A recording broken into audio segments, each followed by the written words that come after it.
Tuhan, kita yakin dan percaya bahwa kita butuh pertolongan Tuhan, kita butuh sentuhan Tuhan untuk melalui setiap kehidupan kita, setiap pribadi masing-masing. Kita mengikuti Yesus. Mari sama-sama dengan hati dan pikiran kita. Kita percaya Allah akan senantiasa melihara hidup kita. Perlukan Tuhan. Kemenangan kami mencari.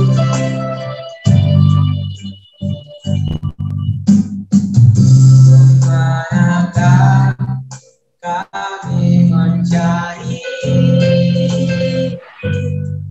kasih sejati. Kemanakah kami berseru saat badai datang menderu, yang kami tahu hanya Kau yang mampu memulihkan segala sesuatu. Kami perlukan keadilan, kami butuhkan sentuhan tangan-Mu. Kami tak dapat jalan sendiri, kami perlukan Tuhan.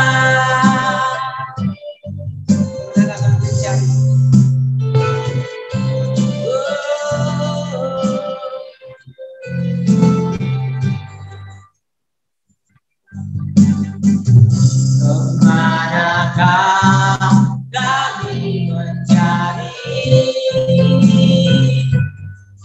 kasih sejati? Kemanakah kami berseru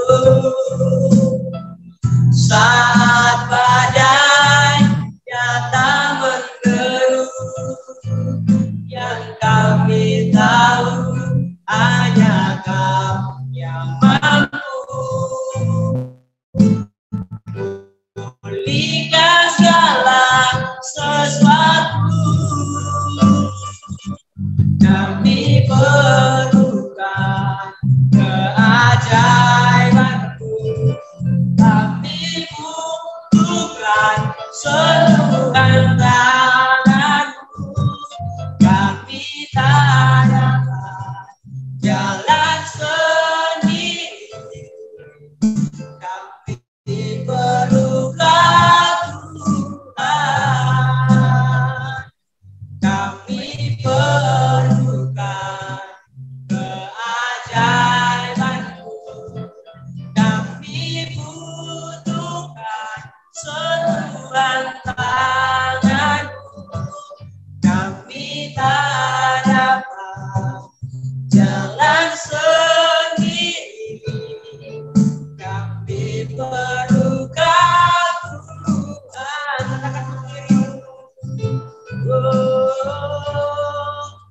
Mengirim-Mu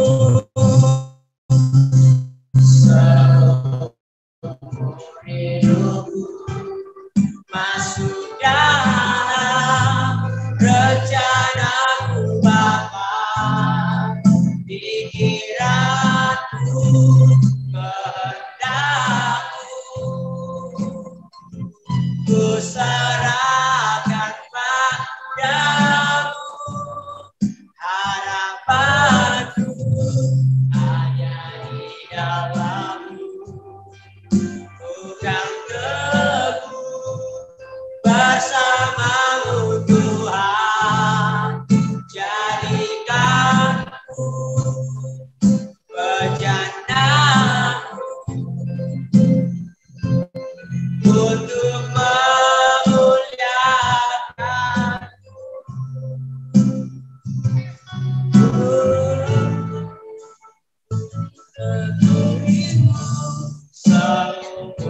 hidupku masuk dalam rencana-Mu Bapa.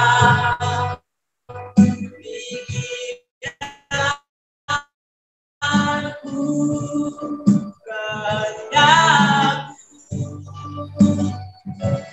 ku serahkan padamu, harapanku hanya di dalam-Mu, bukan teguh bersama-Mu Tuhan. Jadikanku menjadi untuk memuliakan-Mu, untuk memuliakan-Mu, untuk memuliakan-Mu, untuk memuliakan-Mu, untuk memuliakan-Mu, untuk memuliakan-Mu.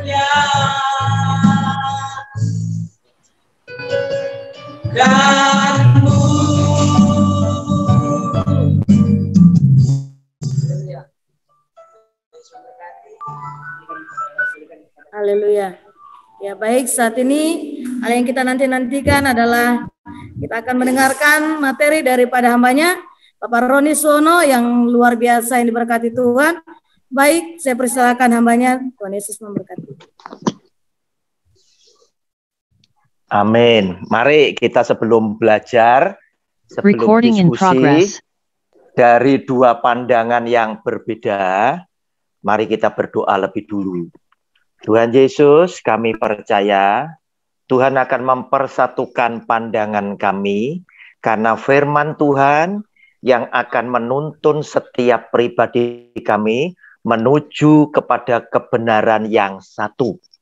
Oleh karena itu Tuhan, kami mempersiapkan hati kami mempersiapkan telinga kami untuk kami boleh belajar sebagian dari firman Tuhan. Roh-Mu yang kudus memberkati, mengurapi kami, sehingga kami akan beroleh berkat yang sama. Di dalam nama Tuhan Yesus, kami percaya dan sudah berdoa. Amin. Saudara yang dikasihi oleh Tuhan, kuliah umum kali ini kita berdiskusi, bukan berdebat, dari dua pandangan yang pasti tidak sama.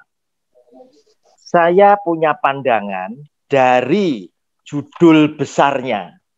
Judul besarnya, apakah ada keselamatan di luar Kristen? Yang dibagi menjadi dua hari.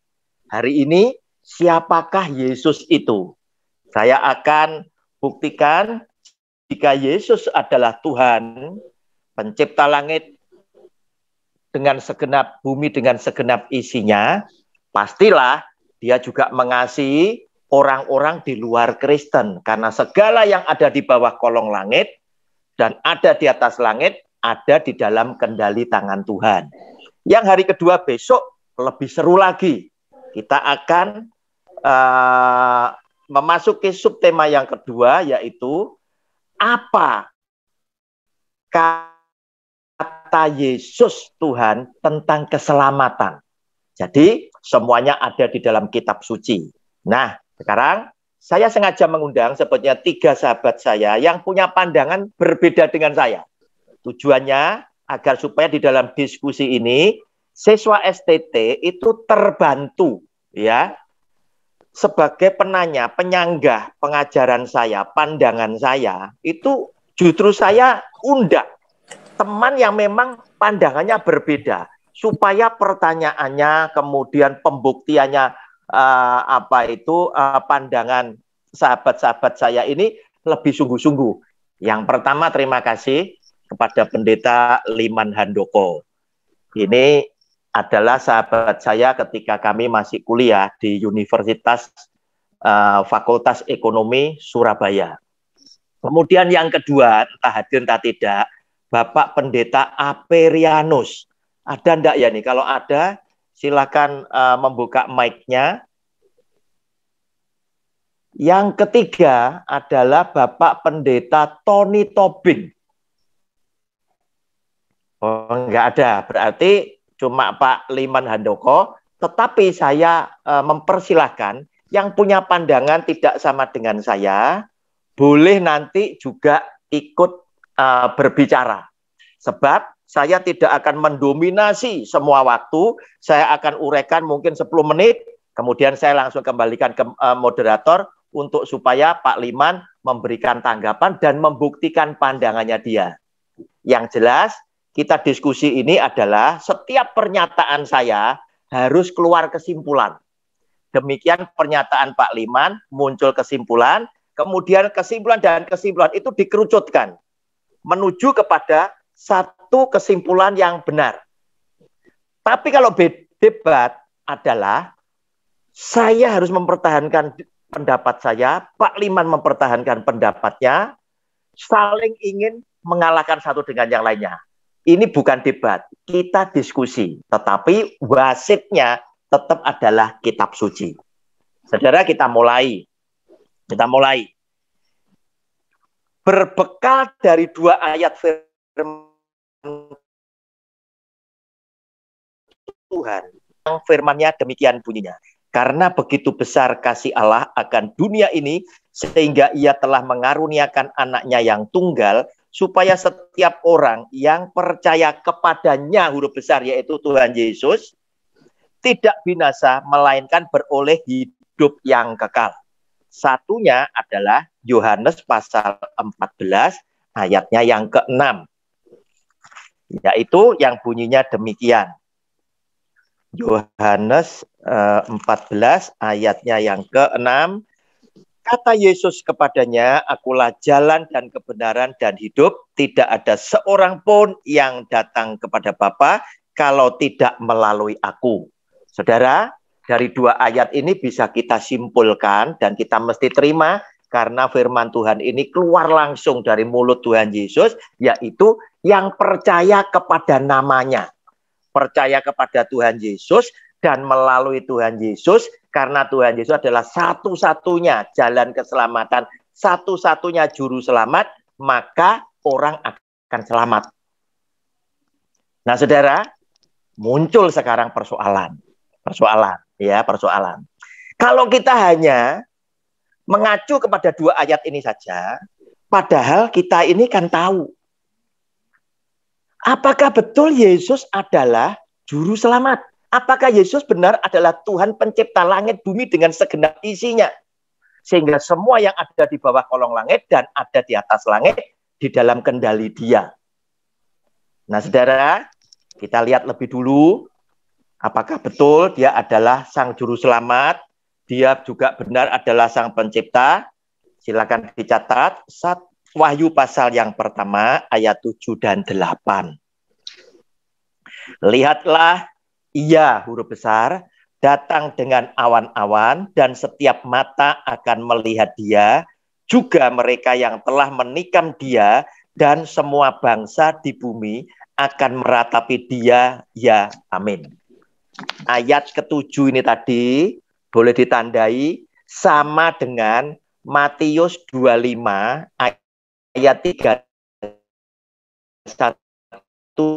dan 32. Matius 25 ayat 31 dan 32. Ayat 8. Aku adalah Alfa dan Omega. Firman Tuhan Allah yang ada dan yang sudah ada dan yang akan datang, yang maha kuasa. Saudara, peneguhan dari 2 ayat ini, ayat 17 dan 18 saya bacakan sekali dari Wahyu pasal 1. Ketika aku melihat Dia, tersungkurlah aku di depan kakinya, sama seperti orang yang mati. Tetapi Ia meletakkan tangan kanannya di atasku, lalu berkata, jangan takut, aku adalah yang awal dan yang akhir, dan yang hidup. Aku telah mati, berarti di atas kayu salib, namun lihatlah, aku hidup sampai selama-lamanya, karena Dia dibangkitkan pada hari yang ketiga, dan aku memegang segala kunci maut dan kerajaan maut. Dari 2 ayat ini, dari 4 ayat ini, dari yang kita baca, membuktikan bahwa Yesus Tuhan yang mati di atas kayu salib dan dibangkitkan, memang dia adalah Alfa dan Omega, yang awal dan yang akhir. Dan saudara, dia juga sekaligus pencipta, dia juga sekaligus juru selamat. Nah saudara, sekarang muncul persoalan.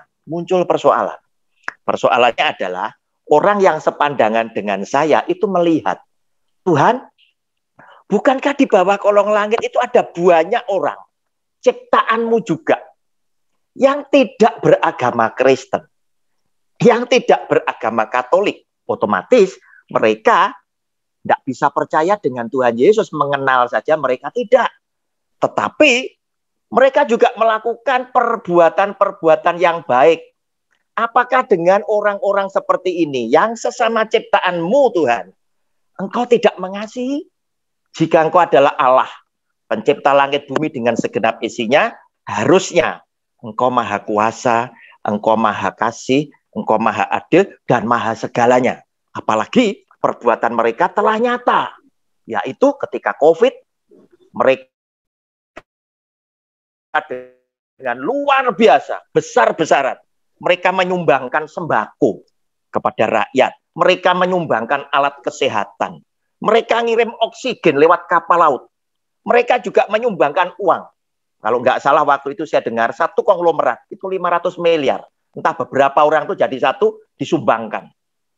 Nah, pertanyaannya, apakah Tuhan ini tidak memperhitungkan perbuatan baik mereka yang sudah memberikan sumbangsih itu tadi, kemudian perbuatan baik mereka ini tidak dikaitkan dengan keselamatan?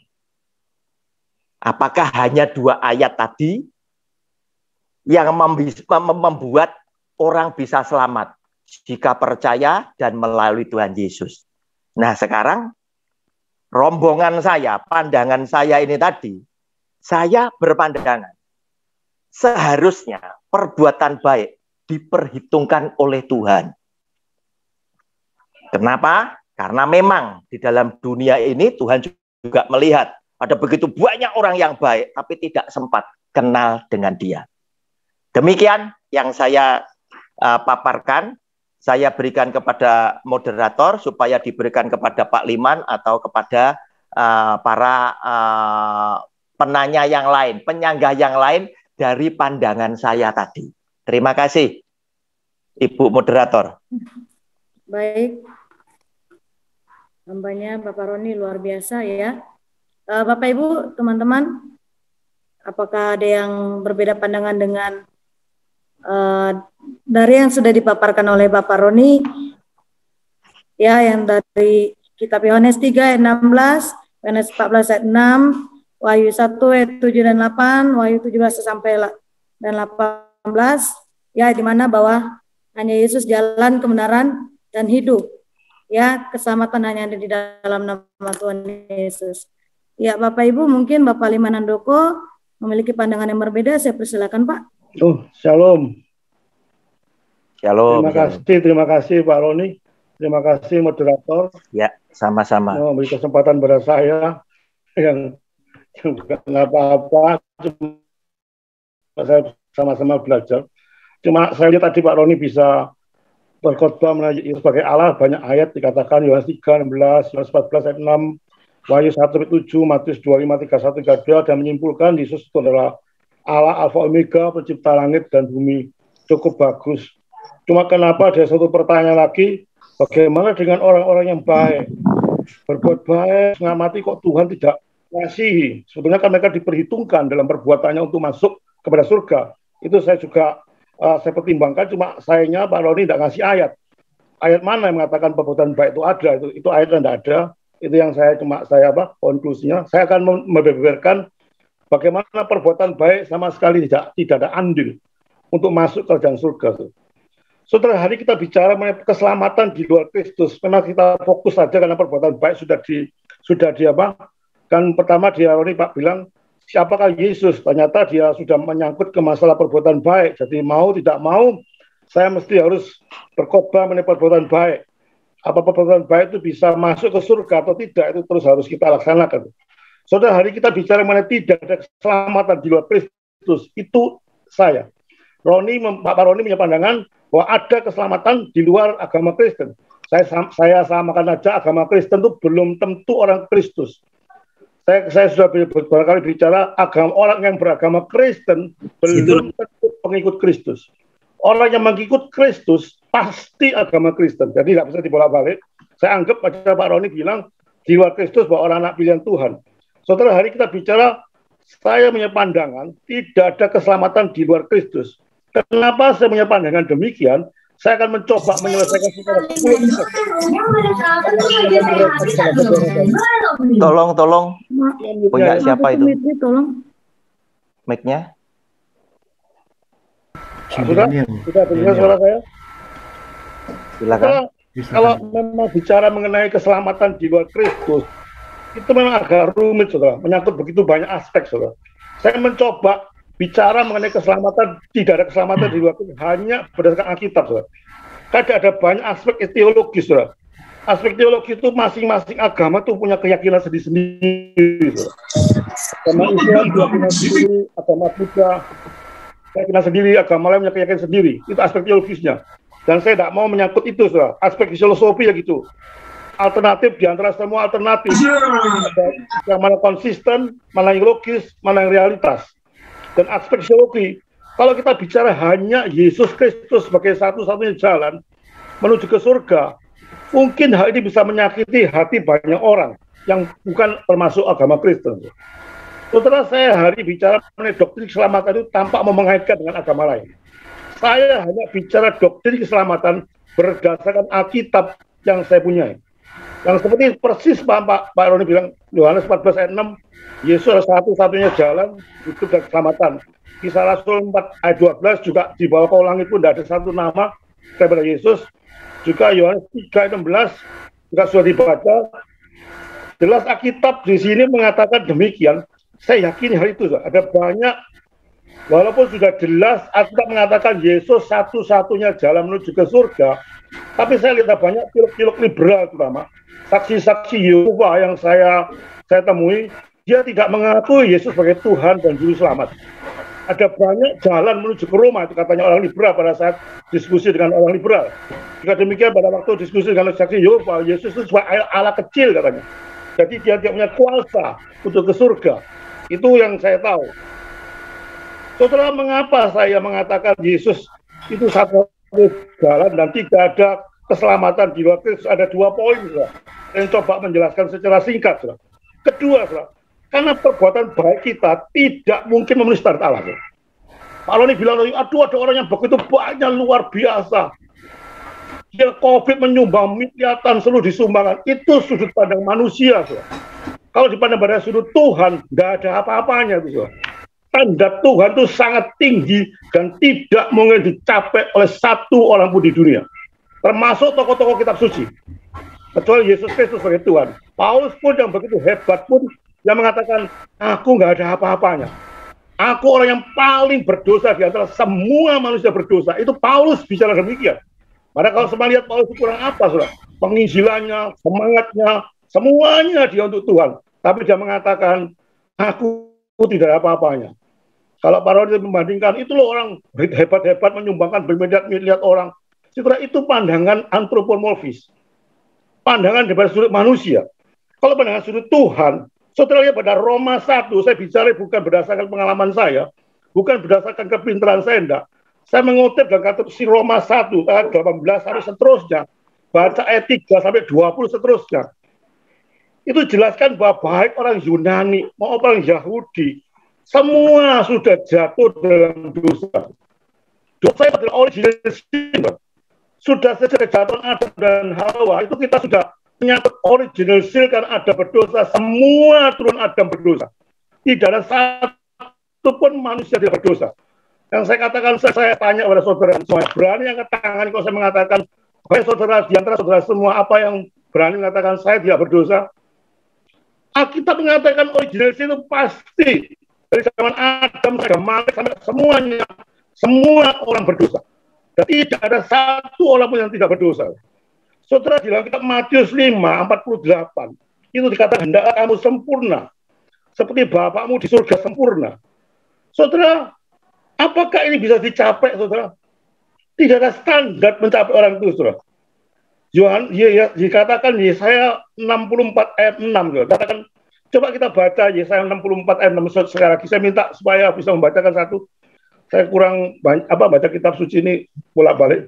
Yesaya 64 ayat 6 supaya kita bandingkan, saudara. Bagaimana perbuatan baik kita di hadapan Tuhan itu, bagaimana sikap Tuhan. Yesaya 64 ayat 6, saya bisa membaca, saya minta tolong mahasiswa atau siapapun cepat membaca. Yesaya 64 ayat 6. Ya, Yesaya 64 ayat 6. Demikian firman Tuhan. Demikianlah kami sekalian seperti seorang najis, dan segala kesalehan kami seperti kain kotor. Kami sekalian menjadi layu seperti daun, dan kami lenyap oleh kejahatan kami, seperti daun dilenyapkan oleh angin. Ya, kesalehan kita, saudara. Jadi saya bilang, kesalehan kita itu di pandang Tuhan itu sebagai kain kotor, saudara. Saudara kalau perhatikan terjemahan kain kotor, saudara, kalau saudara teliti lagi, maaf ya saya bicara kain kotor itu kain seperti seorang perempuan tuh yang haid, itu bekas haidnya itu dinamakan kain kotor, saudara. Bayangkan kesalehan kita, bukan keburukan kita, coba kesalehan kita seperti kain kotor, saudara. Bayangkan, saudara, kesalehan kita di mana sudut Tuhan aja seperti kain kotor. Bagaimana dengan kejahatan kita, saudara? Sehingga tidak ada satu orang mengatakan mencapai standar Allah itu tidak pernah tercapai, saudara. Saudara, semua tidak pernah tercapai untuk mencapai standar Allah karena standarnya sangat tinggi, saudara. Ahli Taurat pun begitu hebatnya mengatakan ini itu, kata Tuhan enggak. Kamu mengatakan jangan berzina, pikiran pun berzina aja sudah dosa, saudara. Sudah tidak ada standar Allah bisa dicapai, saudara. Sehingga saya mengatakan satu dosa, saudara, cukup membawa saudara masuk pada surga, membawa neraka, saudara. Saudara, kita diselamatkan karena apa, saudara? Kalau perbuatan baik itu sama sekali tidak ada andil sama sekali, saudara. Kita diselamatkan karena kasih karunia pada Tuhan, saudara. So, jangan dibalak-balik, saudara. Kata Pak Roni, kenapa perbuatan baik tidak diperhitungkan? Saya mengatakan diperhitungkan. Cuma kebalik-kebalik, saudara. Saudara, kita percaya pada Tuhan Yesus itu hanya iman. Ada banyak ayat, Efesus 2 ayat 8 sampai 9, Roma barang itu banyak saya tidak memukakan. Kita diselamatkan tuh hanya iman, hanya percaya. Saudara, kita bandingkan ya, hanya percaya pada Tuhan Yesus, kita diselamatkan. Pada Yohanes, saudara, pada Yohanes kira-kira Yohanes 6 itu, kalau kita katakan Yohanes 6 itu, di dalam 2 Tesalonika 3:10, saudara, itu dikatakan kamu itu kalau kamu tidak bekerja, orang malah jangan makan. Itu secara jasmani orang harus bekerja untuk makan. Tapi dalam hal rohani, ayat Yohanes 6, kalau saya baca 6, 26 sampai 29, saudara, orang percaya pada Tuhan Yesus, ada mengatakan, Tuhan Yesus, kalau gitu apa yang aku kerjakan supaya aku bisa percaya pada Tuhan? Tuhan mengatakan, tidak bekerja, hanya percaya. Itu saya tegaskan sekali lagi, saya membandingkan ayat 2 Tesalonika 3 dan 10 dan Yohanes 6, 26, saya mengatakan, ini loh kalau orang secara jasmani, kalau kepingin kerja, makan, bekerja, aktif. Loh. Tetapi kalau di dalam masalah rohani, Yohanes 6, 20 dan 29, Tuhan tidak mengharapkan saudara bekerja. Pekerjaan saudara itu hanya percaya. Jadi yang bekerja itu Tuhan. Loh. Tuhan yang memilih, bukan saudara yang memilih. Kalau Tuhan yang memilih, Tuhan pasti bekerja pada diri saudara untuk saudara percaya pada Tuhan. Itu doktrin, saudara. Ini doktrin dasar, saudara. Makanya saya berani berkata, saya bukan apa-apa sama Roni, saya teman baik sama Pak Roni. Saya kepingin sekali Pak Roni demikian baiknya orangnya. Eman, saudara. Sayang kalau dia tidak percaya pada Yesus bisa satu jalan, saudara. Karena ini menyangkut dasar, saudara. Fondasi seorang Kristen ada keselamatan, saudara. Di luar Yesus, saudara, bagaimana pinternya, bagaimana hebatnya, percuma saudara jadi orang Kristen, saudara. Tidak ada, justru kekristenan itu manisnya itu pada Yesus Kristus sebagai satu-satunya Tuhan dan Juru Selamat, saudara. Saudara, kita percaya, hanya percaya. Saudara, setelah kita percaya pada Tuhan Yesus, ya omongan saya, setelah saya percaya pada Tuhan Yesus, pasti disusul oleh perbuatan baik. Coba catat ya mahasiswa-mahasiswa itu, jangan dibalak-balik. Jangan perbuatan dulu, baru kita percaya pada Tuhan. Tidak. Kita percaya dulu pada Tuhan Yesus, baru kepercayaan kita itu yang Tuhan berikan pada saya, dibuktikan dengan perbuatan baik. Kalau ada orang Kristen sejati mengaku-ngaku dia itu percaya pada Tuhan Yesus, tetapi dalam kehidupan sehari-harinya dia tidak mempunyai suatu bukti etika moral yang baik, makin menurun, saya yakin dia manusia Kristen palsu. Saya berani menjamin dia nabi palsu. Dia mengaku-ngaku Yesus sebagai Tuhan dan Juru Selamat, tapi dalam kehidupannya dia tidak mempunyai suatu grade ke atas. Itu namanya bahasa teologinya sanctification. Sanctification itu pengudusan dari hari ke hari, makin lama makin menuju kebaikan. Tapi itu mencapai sempurna, tidak ada satu pun yang sempurna. Oleh itu saya bedakan, nanti ini tema sendiri, apakah bedanya hidup dosa dengan jatuh dosa? Apakah setelah saya menerima Yesus Kristus pada waktu umur 40 tahun, saya sekarang 60 tahun, apakah selama 40 tahun, 60 tahun saya tidak berbuat dosa? Berbuat dosa. Tapi beda antara jatuh dengan hidup. Nanti itu ada topik sendiri. Yang jelas saya mengatakan, tidak ada satu pun keselamatan itu yang membuat saudara dan saya masuk ke surga. Kita diselamatkan hanya iman. Perbuatan adalah bukti bahwa kita mengiman Tuhan Yesus. Itu ke satu.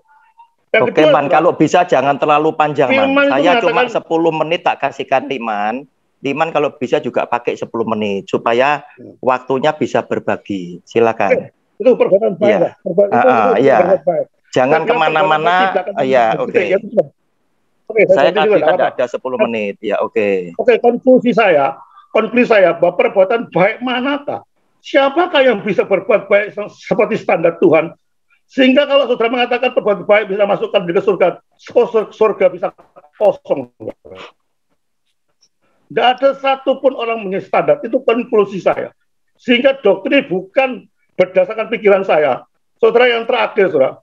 Kalau kita belajar firman Tuhan, doktrin itu keluar dari Alkitab, masuk ke pikiran kita. Bukan pikiran kita masuk Alkitab. Itu banyak kesesatan.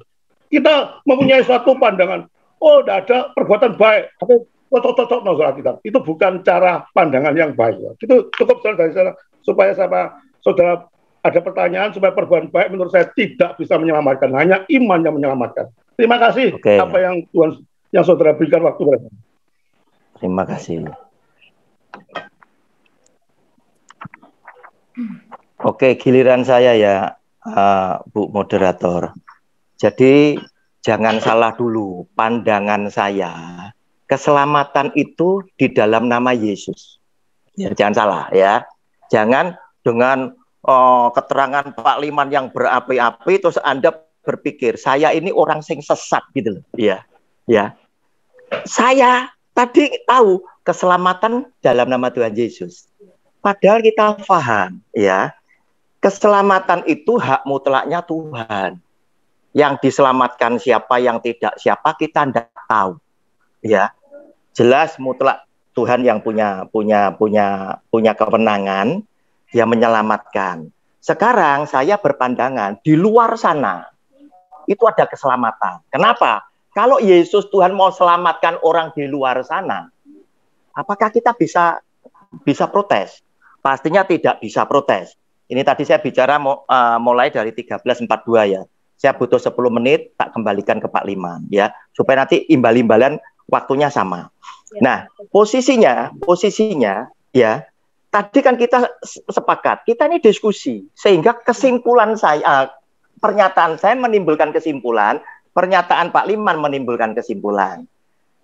Saya katakan, di luar sana ada, di luar agama Kristen ada keselamatan, berarti kesimpulannya surga, isinya siapa? Adalah orang Kristen Katolik, bangsa warna macam-macam, juga agama macam-macam ada di sana.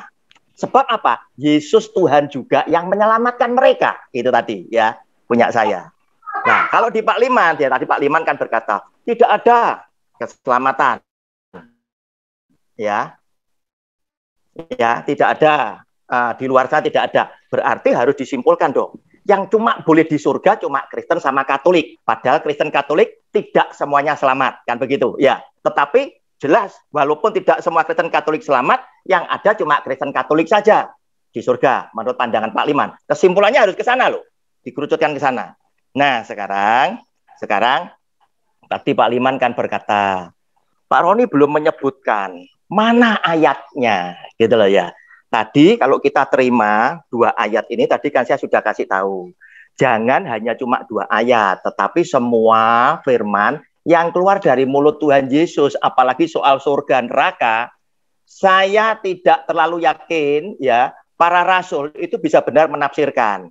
Oleh karena itu, saya lebih mantap kalau saya geser kepada apa yang dikatakan oleh Tuhan Yesus, walaupun saya menghargai semua firman Tuhan punya kewibawaan yang setara. Nah, sekarang kita lihat.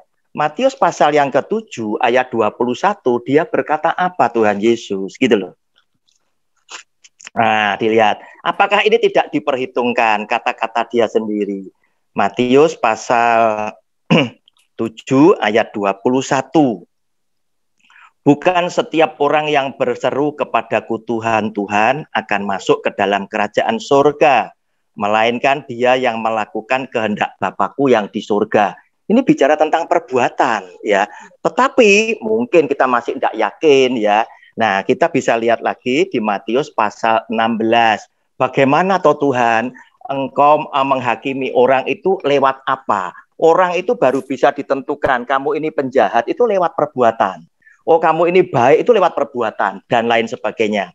Matius pasal 16 ayat yang ke-27 ini dikatakan oleh Kristus sendiri. Dia berkata, sebab anak manusia akan datang dalam kemuliaan Bapaknya, diiringi malaikat-malaikatnya. Ini sama, silakan ditulis sama dengan Matius 25 31 32 sama ya. Dia katakan ini. Pada waktu itu ia akan membalas setiap orang menurut perbuatannya. Silakan digarisbawahi perbuatannya. Hari besok saya akan tunjukkan semuanya bahwa Yesus Tuhan itu tidak pernah kaitkan orang selamat itu antara percaya ya dengan iman. Dia tidak pernah. Orang harus percaya sama dia, harus dengan iman. Dia tidak pernah singgung dengan iman, walaupun dia pernah berkata, apakah benar nanti ketika aku datang kedua kalinya, anak manusia masih menjumpai iman ada di bumi. Tetapi dia secara konsisten, besok Anda akan saya tunjukkan bahwa Yesus bilang tentang penghakiman tidak pernah dikaitkan dengan iman.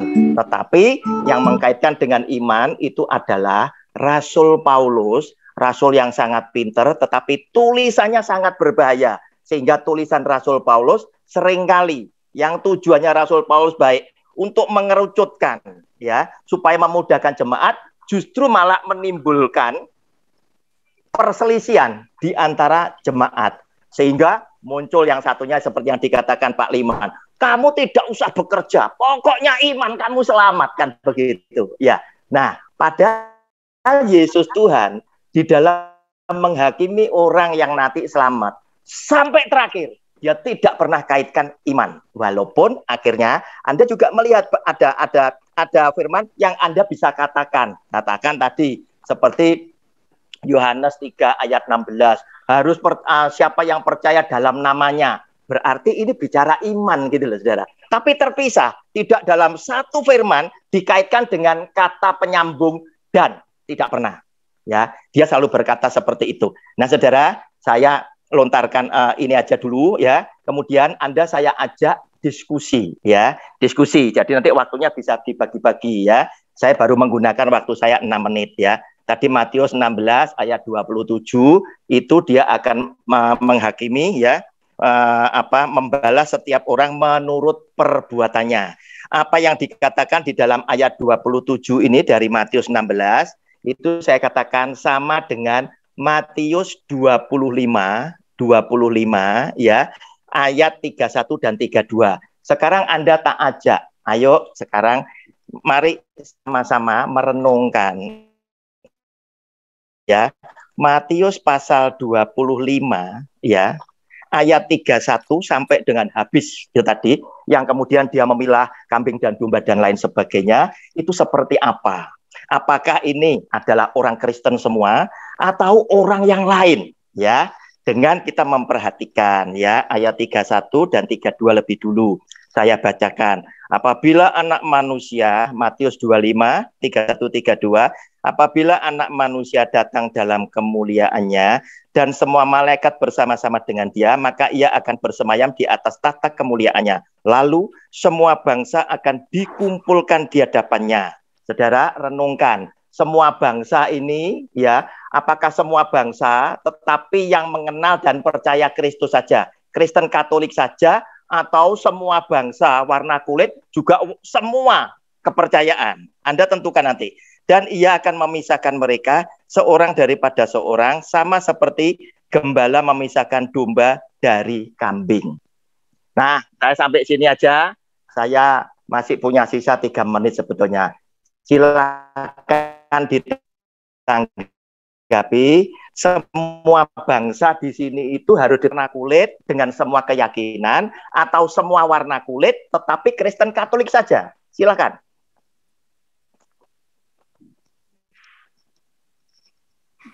Silakan ya. Pak Liman. Oke, terima kasih Pak. Pak Roni bilang saya akan satu persatu saya mencatat ini. Iya. Bilang bahwa hak prerogatif Tuhan toh untuk orang masuk ke surga atau enggak. Oh, betul. Seperti presiden. Nah, ini saya upamakan ya. Pak Roni bilang. Ya. Pak Roni bilang ini Tuhan loh punya hak prerogatif toh. Ngapain betul. Pak Liman ini?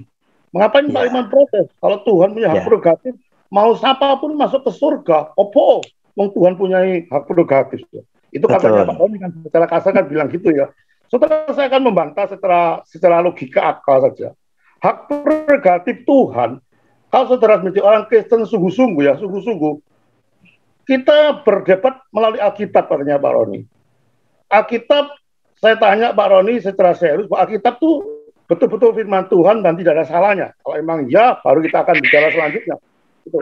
Pak, Alkitab pasti ya. Itu bagus yang jawaban yang paling saya tunggu-tunggu. Kalau kita bicara Alkitab, berarti Alkitab itu firman Allah dan tidak pernah dipersoalkan inerensi.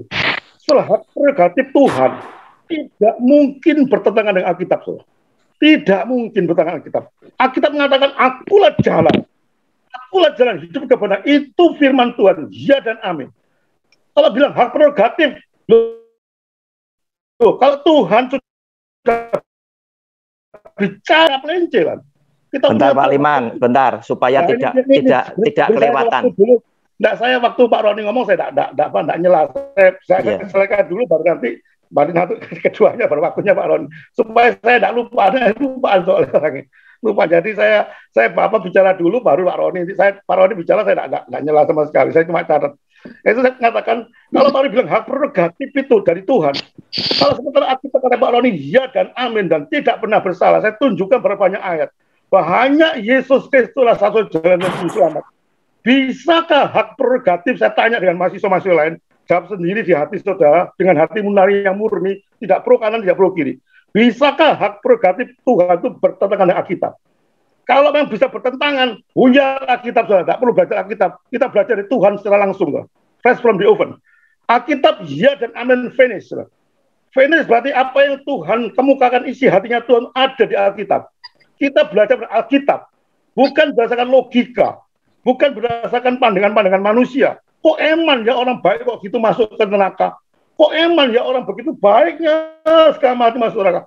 Itu kedaulatan Tuhan. Hak prerogatif Tuhan tidak boleh bertentangan Alkitab. Itu yang pertama, yang ke-1.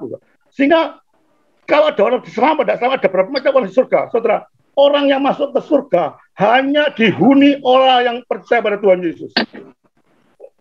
Orang yang tidak percaya pada Tuhan Yesus itu satu tempat, itu neraka. Ada 2 tempat, neraka dan surga. Neraka adalah orang yang tidak percaya pada Tuhan Yesus. Surga adalah orang yang percaya pada Tuhan Yesus.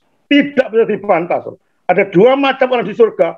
Ada dua macam surga atau neraka. Orang yang percaya pada Tuhan Yesus pasti masuk ke surga. Dan tidak ada orang lain yang percaya. Selain pada percaya pada Tuhan Yesus hanya masuk ke surga. Itu berdasarkan Alkitab, bukan berdasarkan logika saya. Hak prerogatif tidak berkaitan dengan Alkitab. Setelah kita bahas ayat per ayat, Pak Roni bilang akan ayat Matius 7 ayat 21. Coba kita Matius 7 ayat 21 ya. Bukan setiap orang berseru kepada Tuhan. Stop. Ini tadi saya ngajak diskusi yang ini loh, Matius 25 ini loh. 31 32 ini tadi. Pak Roni bilang ada. Enggak, tadi Pak Roni bilang Tuhan Yesus mengumpulkan. Oh ya, tentang perbuatan. Dia memperhitungkan. Oke, tentang perbuatan. Ini cuma saya kepingin Pak Roni menggunakan ayat Matius 7:21. Saya catat ini kalau nggak salah. Coba kalau setelah dibetulkan. Matius 7 ayat 21, Matius 16 ayat 27, Matius 25, 31, 32. Betul ya Pak Roni ya? Iya, betul. Ya? Oke, itu saya bahas satu persatu, Saudara. Supaya saya kalau berbicara berdasarkan Alkitab, si Pak Roni juga bicara berdasarkan Alkitab. Matius 7 ayat 21, Saudara. Kita baca ya secara pelan-pelan ya. Bukan setiap orang yang berseru kepadaku Tuhan, Tuhan akan masuk ke dalam kerajaan surga. Walaupun telepon, melainkan dia yang melakukan kehendak Bapakku yang di surga. Coba kalau membaca ayat itu terus saya sambung ke bawah kayak apa ya. Pada hari terakhir banyak orang berseru padaku Tuhan, Tuhan, bukanlah kami bernubuat demi namamu dan mengusir setan demi namamu dan mengadakan banyak mujizat demi namamu juga. Pada waktu ini kuncinya di ayat 23. Pada waktu itu aku berseru terus terang kepada mereka dan berkata, aku tidak pernah mengenal engkau. Enyala daripada aku kamu sekali pembuat kejahatan.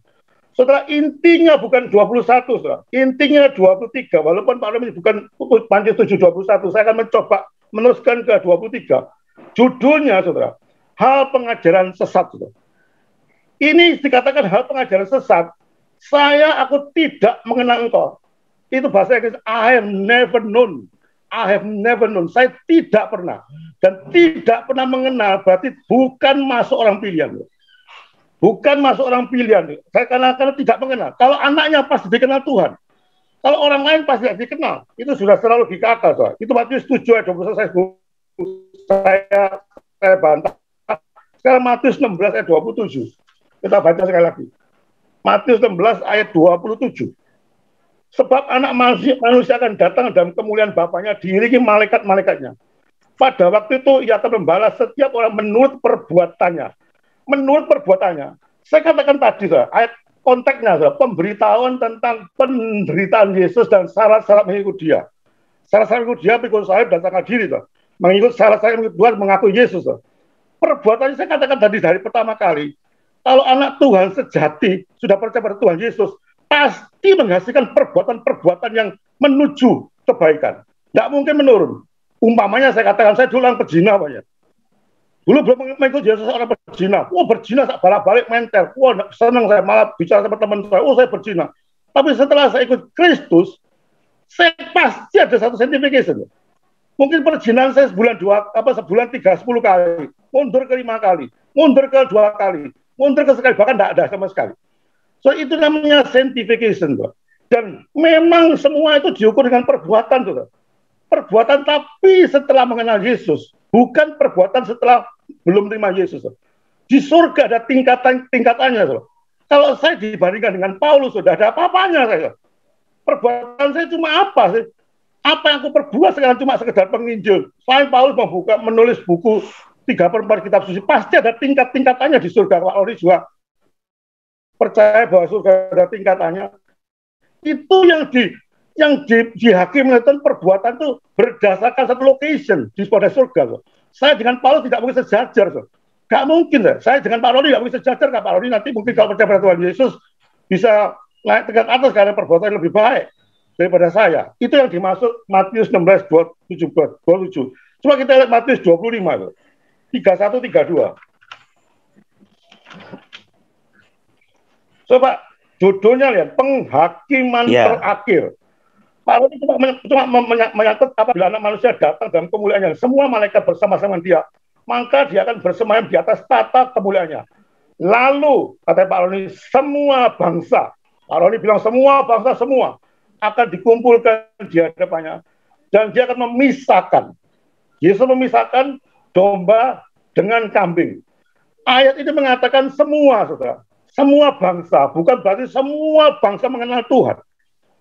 Setelah semua bangsa itu ada orang-orang pilihan, orang-orang percaya. Gini, saya umpamakan gini ya, secara gamblang ya. Itu Indonesia menang ya waktu Olimpiade itu. Bangsa Indonesia menang badminton di Olimpiade. Bangsa Indonesia. Loh, Pak Roni, saya kan bangsa Indonesia. Kan saya mesti menang. Indonesia menang dengan apa? Dengan sahabat, dengan Korea atau mana Jepang menang di Olimpiade. Loh, bangsa Indonesia di luar Indonesia menang. Saya kan bangsa Indonesia. Berarti saya ikut menang. Kalau saya ikut menang, berarti Jokowi juga memberi aku bonus loh. Karena saya bangsa Indonesia. Enggak gitu, saudara. Semua bangsa, bukan berarti semua bangsa seadanya bangsa individu. Itu menyangkut individu yang percaya. Hanya yang percaya yang diterima Yesus. Bukan semua bangsa. Seperti orang menang Olimpiade, hanya hanya ganda putri itu yang menerima bonus pada Jokowi. Bukan saya bangsa Indonesia. Walaupun dikatakan Indonesia menang. Saya bangsa Indonesia, bukan berarti saya ke Jokowi. Pak Jokowi minta bonus, saya kan bangsa Indonesia. Kan saya melok menang, Indonesia menang. Tidak bisa gitu. Itu arti kalau berdasarkan Alkitab harus dilihat konteks lain. Secara konteks secara keseluruhannya, itu Yesus itu memisahkan domba dengan kambing. Domba sebelah kanan, kambing sebelah kiri. Dikatakan coba Pak Roni baca secara perlahan sampai tuntas, sampai ayat 46. Itu yang mengatakan kalau kamu kambing, kamu itu tidak pernah berbuat gini. Karena kamu kambing, bukan anak Tuhan itu pasti nggak bisa berbuat gini. Kalau domba, anak Tuhan, kamu pasti berbuat begini. Kalau aku lapar, aku diberikan minum. Kalau aku tidak punya pakaian, aku diberikan pakaian. Itu anak Tuhan. Dan anak Tuhan sejati pasti berbuat seperti itu. Kalau anak Tuhan yang seperti kambing itu bukan anak Tuhan, tidak mungkin berbuat sesuatu yang baik dengan Tuhan. Maka perbuatan itu bukan karena sebelum itu Yesus, setelah menerima Yesus, perbuatan terhitung oleh Tuhan itu berdasarkan imannya, saudara. Itu yang maksud. Terima kasih, Om. Terima kasih. Jadi sementara waktu kesimpulan daripada Pak Liman adalah Matius dicatat aja, enggak apa-apa. Kita kan masih ada besok ya.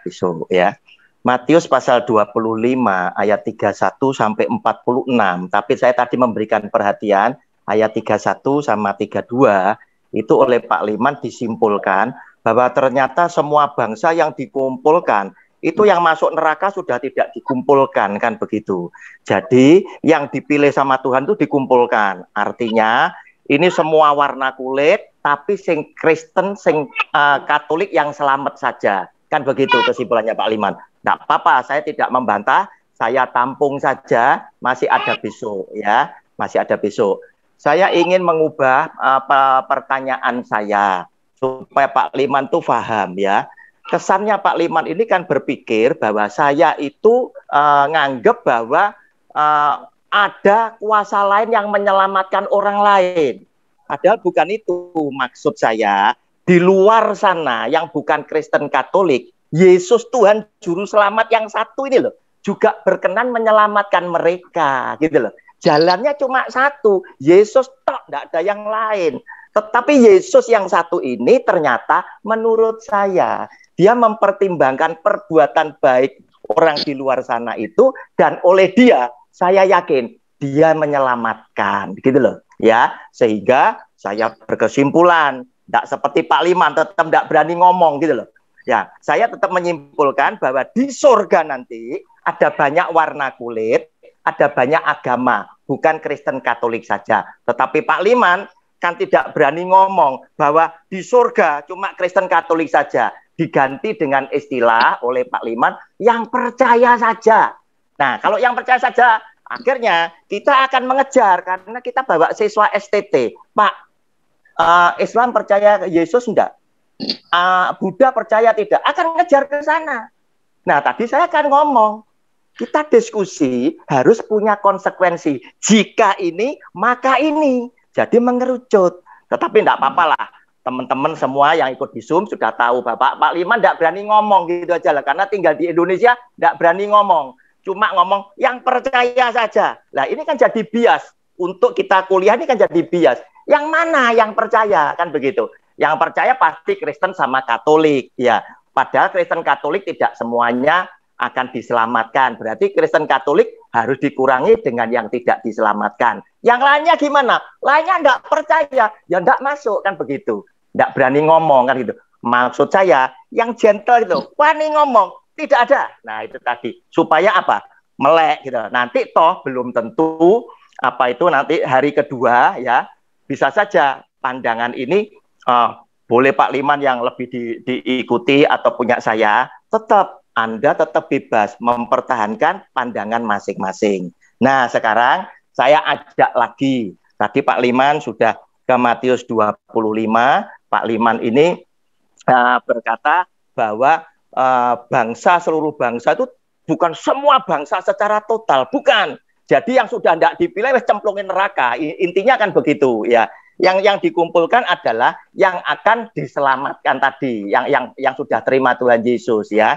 Nah, sekarang saya ini dalam diskusi ini sengaja saya munculkan studi kasus berdasarkan kitab suci. Mari kita buka Matius pasal yang ke-8.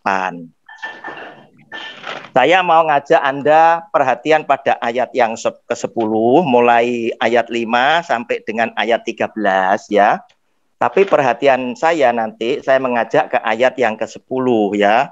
Singkatnya ya, supaya lebih singkat. Singkatnya itu adalah Tuhan Yesus didatangi perwira di Kapernaum. Siapa perwira itu? Pasti orang Romawi, bukan orang Yahudi. Dan bukan pengikut Kristus. Dia datang minta tolong kepada Tuhan Yesus karena perwira ini punya pegawai yang sakit. Kenapa dia datang? Karena dia mendengar bahwa Yesus Kristus bisa sembuhkan segala macam sakit penyakit. Untuk itu dia datang. Nah, ketika dia datang terjadi dialog. Tuhan, hambaku sakit. Tuhan Yesus ngomong, aku akan datang menyembuhkannya. Wah, dia ngomong, wah Tuhan, jangan Tuhan, aku tidak layak terima engkau, dan lain sebagainya, sehingga muncullah kata-kata Tuhan Yesus di ayat yang ke-10. Saya bacakan.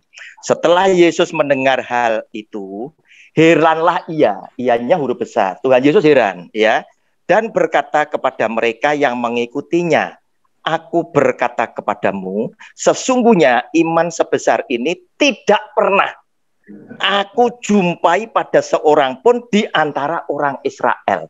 Artinya, iman ini paling gede. Bahkan orang Israel aja kalah sama orang ini. Nah, pertanyaan saya, pujian ini ditujukan kepada siapa? Itu yang pertama.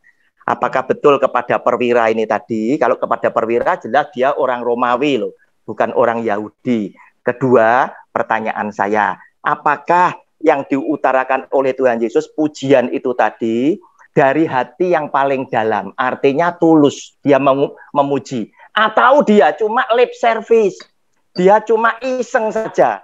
Orang ini dipuji, tapi mendadak gak tak selamat. No, silakan Pak Liman.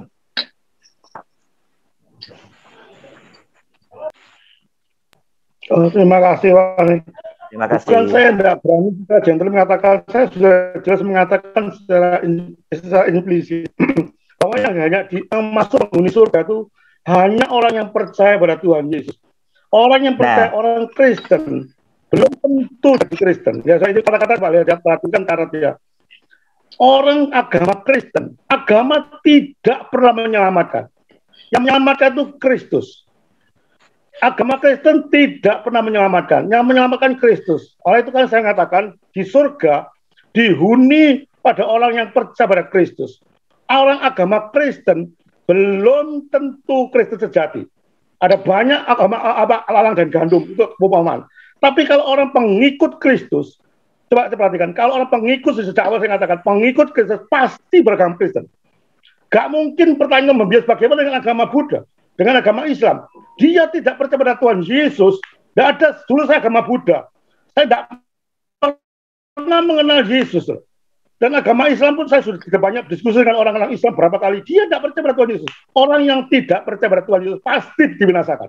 Tidak peduli dia Islam, tidak peduli Buddha, tidak peduli Katolik, tidak peduli Hindu. Pokoknya orang yang tidak percaya pada Tuhan Yesus pasti binasa. Itu pertanyaan saya. Sebab bukan saya gentleman.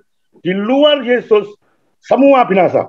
Ada dua tempat. Nah, itu lebih tegas, Pak. Tegas saya katakan. Tidak apa, bukan tadi implisit, tapi secara langsung tidak masalah kalau secara langsung. So yang dikalahkan Kapernaum, tadi Roni cuma itu ya, tadi yang Yesus Kapernaum ya, Matius 8. Sudah mengatakan bahwa di luar Yesus tidak ada satupun yang selamat. Itu saya. Yang kedua, Pak Roni menyembuhkan orang Kapernaum. Oh, ini kan orang Romawi, Pak Liman. Bagaimana orang Romawi punya iman sedemikian? Saudara, Tuhan bicara sendiri, saudara. Kalau Tuhan bicara sendiri, ini kan Tuhan masih hidup, saudara. Dalam perjalanan pelayanannya, dia menjumpai seorang perwira. perwira. Dikatakan bahwa kalau memang orang mempunyai iman, sesungguhnya iman sebesar tidak pernah aku jumpa. Saudara, orang yang percaya, orang dilahir barukan, itu betul-betul percaya pada Tuhan Yesus. Dan saya yakin perwira Kapernaum ini, walaupun dia orang Romawi, dia percaya pada Tuhan Yesus, sehingga diselamatkan. Itu yang saya tangkap. Memang saya tidak mempelajari secara detail, di dalam saya tidak akan mencoba secara detail, karena memang saya akui, saya tidak mempersiapkan ayat ini secara tuntas. Saya tidak berani sembarangan. Kalau saya menafsirkan ayat, saya nanti akan ketemu lagi, saya akan pelajari ayat secara lebih detail, apa maksud ayat dari Yesus menyembuhkan hamba seorang perwira di Kapernaum. Tapi secara kasaran saya akan bicara demikian. Kalau saya tidak tahu, saya katakan tidak tahu. Ini secara gerambiangan saya mengatakan iman sebesar itu tidak pernah aku jumpai. Berarti dia punya iman pada Tuhan Yesus. Dia mengatakan iman pada Tuhan Yesus pasti terjadi. Kalau tidak punya iman pada Tuhan Yesus pasti tidak akan terjadi. Itu sementara. Kalau saya memang suruh mendalami ayat 8, 5-13 memang belum mendalami. Saya nanti mencoba mendalami dengan berbagai buku tafsiran sehingga arahnya kemana. Matius 8, 5-13. Seperti Matius 25 saya cuma mempelajari arahnya. Matius 16, tapi ini untuk tadi ayat baru saya belum mempelajari. Itu sementara Pak Roni. Oke, terima kasih Pak Liman. Oke, dicatat dulu, berarti tadi pertanyaan saya itu adalah orang Kapernaum ini tadi, perwiranya tadi kan orang Romawi, ya, Romawi. Dia beriman sangat, kan begitu. Tetapi belum tentu loh dia jadi Kristen atau Katolik. Nah, kalau ini diselamatkan, berarti judul besar saya, apakah ada di luar Kristen yang diselamatkan, itu terjawab, gitu loh. Ya, tetapi tidak apa-apa, ditunda dulu, toh kita masih ada hari besok. Itu saya masih mau tunjukkan ayat-ayatnya bagaimana Kristus sang juru selamat itu dengan konsisten sekali, ya, dia itu mengkaitkan orang yang diselamatkan ini kan harus dihakimi, dan penghakiman itu dia selalu mengacu kepada satu perkara, bukan dengan iman, ya, tidak dikaitkan dengan iman, dia selalu berkata dengan perbuatan. Nanti dilihat. Nah, sekarang tergantung sekarang Anda dan saya, Anda mau percaya tulisan pengajaran Rasul Paulus atau Yesus Tuhan yang punya surga dan neraka ini tadi. Oleh karena itu ketika saya mempelajari Alkitab, saya ngelihat ada dua yang kontroversi ini tadi, saya ngambil keputusan. Selama saya menjadi pengkhotbah, pemberita firman Tuhan, saya akan lebih hati-hati bicara tentang keselamatan, tentang surga dan neraka yang menjadi ranah milik Tuhan Yesus sesuai dengan apa yang dia katakan. Saya tidak gampang-gampang nyuplik, ya, apa yang dikatakan oleh para rasulnya. Nah, itu bukan cuma satu kasus. Gimana kemudian jika kita melihat Matius pasal 15, ya, pasal 15 ayat 21 sampai dengan 28 Pak Liman. Barangkali Anda tidak tahu ini sudah mempelajari apa belum. Kalau belum tidak apa-apa, ya. Nah, di dalam pembacaan firman Tuhan ini, ya, itu disebutkan, ya, 15, 21, 28. Itu judulnya tentang perempuan Kanaan yang percaya. Singkatnya adalah, ini perempuan Kanaan itu jelas ini orang kafir yang tidak mengenal Tuhan, kan begitu. Dia datang kepada Tuhan Yesus karena dia tahu dia bisa menyembuhkan anaknya yang sakit. Tetapi Tuhan Yesus kemudian ngomong, ya, wah, kan konyol, ini mestinya roti bagian anak-anak ngapain diberikan kepada anjing. Nah, tetapi ibu yang dikata-katain dengan kata-kata yang kasar ini menerimanya dengan hati yang ikhlas lah, ya. Dia malah berkata, benar Tuhan, tapi anjing ini kan tidak makan roti yang ada di atas meja tuannya. Anjing ini cuma makan roti yang dijatuhkan ke meja tuannya. Remah-remah ini aku mau. Kemudian muncul kata-kata Tuhan Yesus di ayat ke-28, demikian bunyinya. Maka Yesus menjawab dan berkata kepadanya, hai ibu, besar imanmu, maka jadilah kepadamu seperti yang kau kehendaki, dan seketika itu juga anaknya sembuh. Ya, nah saudara, di situ juga disinggung kata-kata iman, gitu loh, ya, oleh Tuhan Yesus. Iman dia kepada Kristus, bahwa Kristus bisa menyembuhkan, termasuk perwira itu tadi. Nah, kata-kata Tuhan Yesus ini iseng atau dia memang memberikan pujian dengan ketulusan, gitu loh. Sehingga ibu ini yang dipuji juga adalah orang yang nantinya oleh Kristus ya, yang menyelamatkan tetap Yesus loh. Oleh Yesus diselamatkan. Demikian Pak Liman. Baik, Bapak Ibu. Ini di YouTube saya lihat ada banyak orang mau tanya. Di dalam diskusi ini masih banyak peserta yang lain. Ke mana itu, ke mahasiswa, rasanya mahasiswa sudah enggak tahan tanya. Jadi saya nanti keluar. Itu enggak apa-apa, nanti enggak apa-apa Man. Jadi kita punya diskusi itu membantu mahasiswa untuk membukakan wawasan. Nanti selesai kita kasih waktu biar bagian mahasiswa yang bertanya. Makanya saya hemat waktunya gitu loh. Saya paling pakai tidak sampai 10 menit tak lemparkan ke kamu. Ya, oke. Tadi di awal kita sudah sepakati bahwa Bapak Roni dan Bapak Liman diberikan waktu untuk 10 menit untuk memberikan tanggapan atau pendapat seperti itu. Ya. Supaya waktunya biar lebih dimanage lagi. Terakhir ya Bu ya. Terakhir tadi supaya katakan sekali lagi katakan Matius 15 ayat 15. Oke. 28. Saya katakan iman. Yesus katakan iman ya, iman pada Tuhan Yesus. Ya, yakin Yesus menyembuhkan. Ya pasti orang perempuan kanan itu yakin pada Tuhan Yesus. Karena Tuhan Yesus menyembuhkan. Jadi apa salahnya dengan ayat ini, saya nggak tahu. Apa anehnya dengan ayat itu? Tuhan Yesus bukan sekedar iseng loh. Ini satu ujian kepada orang Kanaan. Dikasih gini, kok tetap terima orang Kanaan. Itu berarti kalau kita itu minta pada Tuhan, Tuhan berikan aku ini umpamanya apa yang cukup, Tuhan ngasih gini. Dikasih gini pun tetap saya terima kasih. Dikasih gini pun terima kasih. Itu maksud ayat itu yang saya tangkap.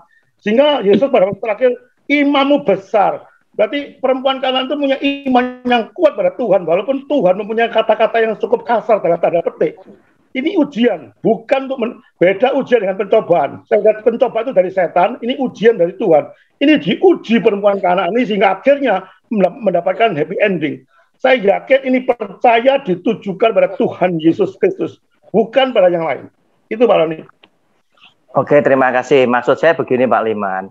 Saya nanya sama Pak Liman, kira-kira endingnya baik perwira tadi maupun ibu ini tadi yang bukan pengikut Kristus diselamatkan enggak di surga? Itu aja. Saya jelas katakan dia beriman pada Tuhan Yesus pasti diselamatkan. Karena dia Nah, oke. Kalau diselamatkan enggak masalah ya. Berarti tema besar saya, judul saya ini terjawab bahwa di luar agama Kristen ternyata ada orang-orang yang diselamatkan, begitu loh. Nah, kita tinggal terus sampai dengan hari yang besok, gitu loh. Ini kan dijelaskan orang Romawi bukan Yahudi kok, iya, bukan pengikut, dan Alkitab tidak menulis berikutnya apakah dia jadi Kristen apa tidak, dibaptis apa tidak, kan tidak juga, termasuk ibu ini tadi. Nah, sekarang sebelum kepada anak-anak STT, ini studi kasus yang terakhir yang saya berikan. Habis itu biar anak-anak STT bertanya, ya, bertanya bisa nanti yang menjawab pertanyaan bisa ditujukan saya atau kepada Pak Liman. Saya berkesimpulan pada waktu COVID-19 Tuhan itu mencurahkan berkat keselamatan itu luar biasa, terkhusus kepada siapa? Kepada orang-orang yang bukan Kristen.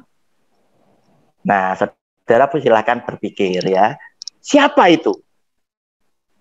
Khususnya adalah dokter dan tenaga kesehatan yang dengan tulus merawat para pasien sehingga mereka terpapar COVID dan meninggal.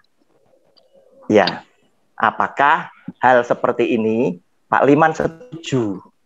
Audiens setuju bahwa Tuhan itu obral anugerah keselamatan kepada orang yang bukan Kristen, bukan Katolik, ya, khususnya kepada dokter dan tenaga kesehatan yang dengan tulus merawat para pasien, ya, terus kemudian mereka terpapar COVID dan meninggal. Karena apa? Karena saya berkesimpulan setiap perbuatan orang itu diikuti oleh firman Tuhan. Contoh, ketika kita melihat seseorang, oh anak ini kok berbakti banget ya sama kedua orang tuanya, kita langsung berkata, oh dia dapat firman Tuhan, panjang umur dan keadaannya baik. Seperti itu. Silakan Pak Liman. Ini studi kasus yang terakhir ya. Sebelum nanti kita lempar kepada forum, siapa yang mau bertanya? Silakan. menurut saya Pak, Tuhan tidak pernah mengobrol seperti agama seberang, mengatakan di dalam bulan ini ada diskon besar-besaran. Tidak ada ceritanya di Alkitab manapun, tidak ada. Diskon tidak pernah diberikan oleh Tuhan. Tuhan konsisten dari awal, pertengahan, hingga akhir. Siapapun yang percaya, saya katakan yang percaya, jangan lagi yang percaya pada Tuhan Yesus masuk ke surga, yang tidak percaya masuk neraka. Termasuk nakes atau dokter, walaupun dia berjuang semaksimal mungkin, kalau dokter itu mati di dalam tidak mengenal Kristus, saya yakin dia masuk ke neraka. Dokter atau perawat pun kalau mati, dia terima Yesus, dia pasti masuk ke surga. Bukannya dokter atau nakes. Orang yang sangat miskin, orang yang tidak punya yang terpandang, kalau dia percaya pada Tuhan Yesus, dia masuk ke surga. Bukan masalah jabatan. Surga dan neraka bukan masalah orang itu hebat, apa saya katakan hebat, apa jabatannya hebat, udah nolong banyak orang, mereka dengan banyak orang. Penting dia percaya atau tidak, itu inti saya konsisten, saya tidak pernah ada diskon-diskonan, Pak. Itu. Oke, terima kasih Pak Liman. Jadi istilah tadi diskon obral anugerah keselamatan tidak ada di Alkitab, betul. Istilah saya tadi, ya. Nah, terus kemudian saya akan berkata, kenapa kok demikian? Karena setiap orang dengan segala sikap dan perbuatannya itu disertai oleh firman Allah. Ada pasal yang menyertai perbuatan Anda dan saya. Saudara, cobalah kita lihat ya sekarang ya. Nah, sebelum saya kasih logika ya. Anda siapkan Matius pasal 16 ya, ayat 25 dan 26. Tadi kan 27 kan, 25 26 ya. Tak bacakan, nanti tak kasih ilustrasinya. Karena barang siapa mau menyelamatkan nyawanya, ia akan kehilangan nyawanya. Tetapi barang siapa kehilangan nyawanya karena aku, silakan digarisbawahi, karena aku, hanya huruf besar. Ini nanti akan saya bawa Anda ke Matius 25 ayat 40. Ya, di situ belakangnya boleh dikasih tanda Matius 25 40 ya. Karena aku, ia akan memperolehnya. Apa gunanya seorang memperoleh seluruh dunia tetapi kehilangan nyawanya? Dan apakah yang dapat diberikannya sebagai ganti nyawanya? Saudara, saya bacakan dulu Matius 25 ayat 40 yang sama dengan ayat 25 ini tadi ya. Tuhan Yesus katakan demikian. Ayat 40. Dan raja itu, tak bacakan mulai 39 aja biar tidak kepotong. Bila manakah kami melihat engkau sakit atau dalam penjara dan kami mengunjungi engkau? Dan raja itu akan menjawab mereka, aku berkata kepadamu, sesungguhnya segala sesuatu yang kamu lakukan untuk salah seorang saudaraku yang paling hina ini, artinya sesama, kamu telah melakukannya untuk aku. Nah, karena dua ayat ini, akhirnya saya berkesimpulan, berarti dokter itu tadi merawat pasien, dia melakukan kepada siapa? Kepada salah seorang saudaraku yang paling hina ini, berarti kamu melakukan untuk aku. Aku huruf besar Yesus Tuhan. Kemudian dia mati. Nah, firman Tuhan berkata, kalau kamu ikhlas kehilangan nyawa demi aku, kamu akan mendapatkannya kembali. Nah, tadi Pak Liman kan menyanggah seperti itu, enggak apa-apa. Sekarang saya nanya, ya dah, kepada yang ada di Zoom ini semuanya, juga Pak Liman, juga semuanya. Seandainya istri atau suami Anda itu sakit, kena COVID, mungkin butuh ventilator atau apa, tergantung bobot sakitnya. Pertanyaan saya yang pertama, Anda rawat sendiri di rumah, sementara Anda tinggal bersama anak cucu dan lain sebagainya, Anda rawat sendiri di rumah, atau Anda bawa ke rumah sakit? Nah, silakan tentukan jawaban Anda, kan gitu ya. Kalau Anda bawa ke rumah sakit, pertanyaan saya berikutnya, loh, kamu kenapa bawa ke rumah sakit? Karena kamu takut terpapar. Termasuk Pak Liman ketika istrinya, anaknya sakit, Anda kan sudah bingung cari kos-kosan. Saya bilang apa? Man, gak usah, kamu rawat sendiri saja, kan begitu. Nah, saudara, lihat, kan dibawa ke sana, artinya apa? Suami istri kan terikat dengan satu ayat firman Tuhan, kan begitu. Ya, kamu bukan lagi dua, tapi kamu satu. Tetapi kenyataannya karena takut terpapar, kan dikirim ke rumah sakit. Nah, sekarang kamu takut terpapar, tapi orang lain suruh nanggung risiko. Setelah orang lain kena risiko mati, kamu mesti tetap yakin orang itu tetap tidak selamat. Nah, saudara, ini yang saya mau sajikan. Silakan Pak Liman, ada yang perlu tanggapan apa dengan ilustrasi saya ini sebelum nanti kita berikan kepada para siswa dan peserta yang lainnya. Silakan. Saya tetap konsisten, Mbak. Tak peduli itu dokternya bukan saya, anaknya bukan saya. Tak peduli orang itu jahat sama saya atau tidak jahat. Orang itu jahat sama saya kalau dia terima Yesus, dia masuk ke surga. Orang itu baik sama saya, sebaik semungkin sebaik-baiknya. Istri pun sekalipun kalau tidak percaya pada Tuhan Yesus, dia pasti masuk neraka. Itu konsisten. Jadi saya termasuk papa mama Anda yang dulu katanya itu ya. Tetap Pak, saya bilang sama ayah pun, mama pun kalau tidak percaya siapapun, itu bukan menyangkut keluarga, menyangkut individu keselamatan tuh Pak. Mama, papa, memang saya sedih Pak. Tapi kesedihan itu tidak mengubah daripada keputusan Tuhan. Itu yang saya konsisten Pak. Iya Pak, terima kasih. Saya kembalikan kepada moderator, kita diskusi cukup, barangkali bisa ditawarkan siapa yang mau bertanya, bisa bertanya ke saya, bisa kepada Pak Liman. Silakan. Baik. Ya Bapak Ibu semuanya, ya diskusi yang cukup panas ya, yang ini saat ini kita akan membacakan pertanyaan dari beberapa Bapak Ibu. Yang pertama kepada Bapak Dimas ya. Ya. Beliau bertanya Pak untuk Pak Roni. Ya. Maaf mau tanya, setelah kematian apakah ada penginjilan lagi untuk mengenal karakter Yesus? Bagaimana dengan orang yang belum mengenal Yesus dan orang-orang suku pedalaman yang belum mengenal Yesus padahal mereka sudah mengalami kematian? Terima kasih. Terima kasih. Penginjilan pasti tidak akan dilakukan lagi karena Tuhan Yesus pernah melakukan penginjilan ketika dia mati di atas kayu salib. Ternyata dia turun ke dalam kerajaan maut. Itu ada di dalam 1 Petrus pasal 3. Silakan Anda baca antara 18-19 ayatnya di situ ya. Yaitu dia memberitakan Injil kepada siapa? Kepada roh-roh yang tertawan, yaitu zamannya Nuh. Itu tadi tulis ya. Dia sudah tidak akan lakukan lagi. Tetapi bagaimana dengan mereka-mereka yang ada di pedalaman dan lain sebagainya? Yesus yang adalah Tuhan adalah Allah yang maha adil. Tentunya dia akan menghakimi dengan dia punya keadilan. Nah, sehingga kalau kita mempercayai hal seperti itu berarti secara gampang saja berarti di luar Kristen dan Katolik mesti ada yang diselamatkan. Wong itu aja mungkin mereka yang di pedalaman belum tentu punya agama. Itu tadi. Ya, Dimas, ada yang masih kurang? Terima kasih Pak, udah cukup jelas. Terima kasih, jelas ya. Silakan, ya, moderator. Terima kasih. Bapak Ibu, jika masih ada yang ingin bertanya atau memberikan tanggapan, boleh raise hand. Tapi sebelumnya saya akan membacakan tanggapan dari Ibu Juni ya, yang berkata tadi, apakah ada keselamatan di luar Yesus? Menurut beliau adalah, menurut saya tidak ada, tetapi orang yang percaya Yesus seyogianya mempunyai iman kepada dia meskipun agamanya belum tentu Kristen atau Katolik. Seperti itu Pak. Jadi begini ya, pandangan saya itu adalah yang menyelamatkan itu cuma Yesus. Ya. Cuma Yesus kok. Ya. Siapa yang kenal Yesus? Adalah Kristen dan Katolik. Padahal Kristen dan Katolik belum tentu 100% selamat. Ya betul ya.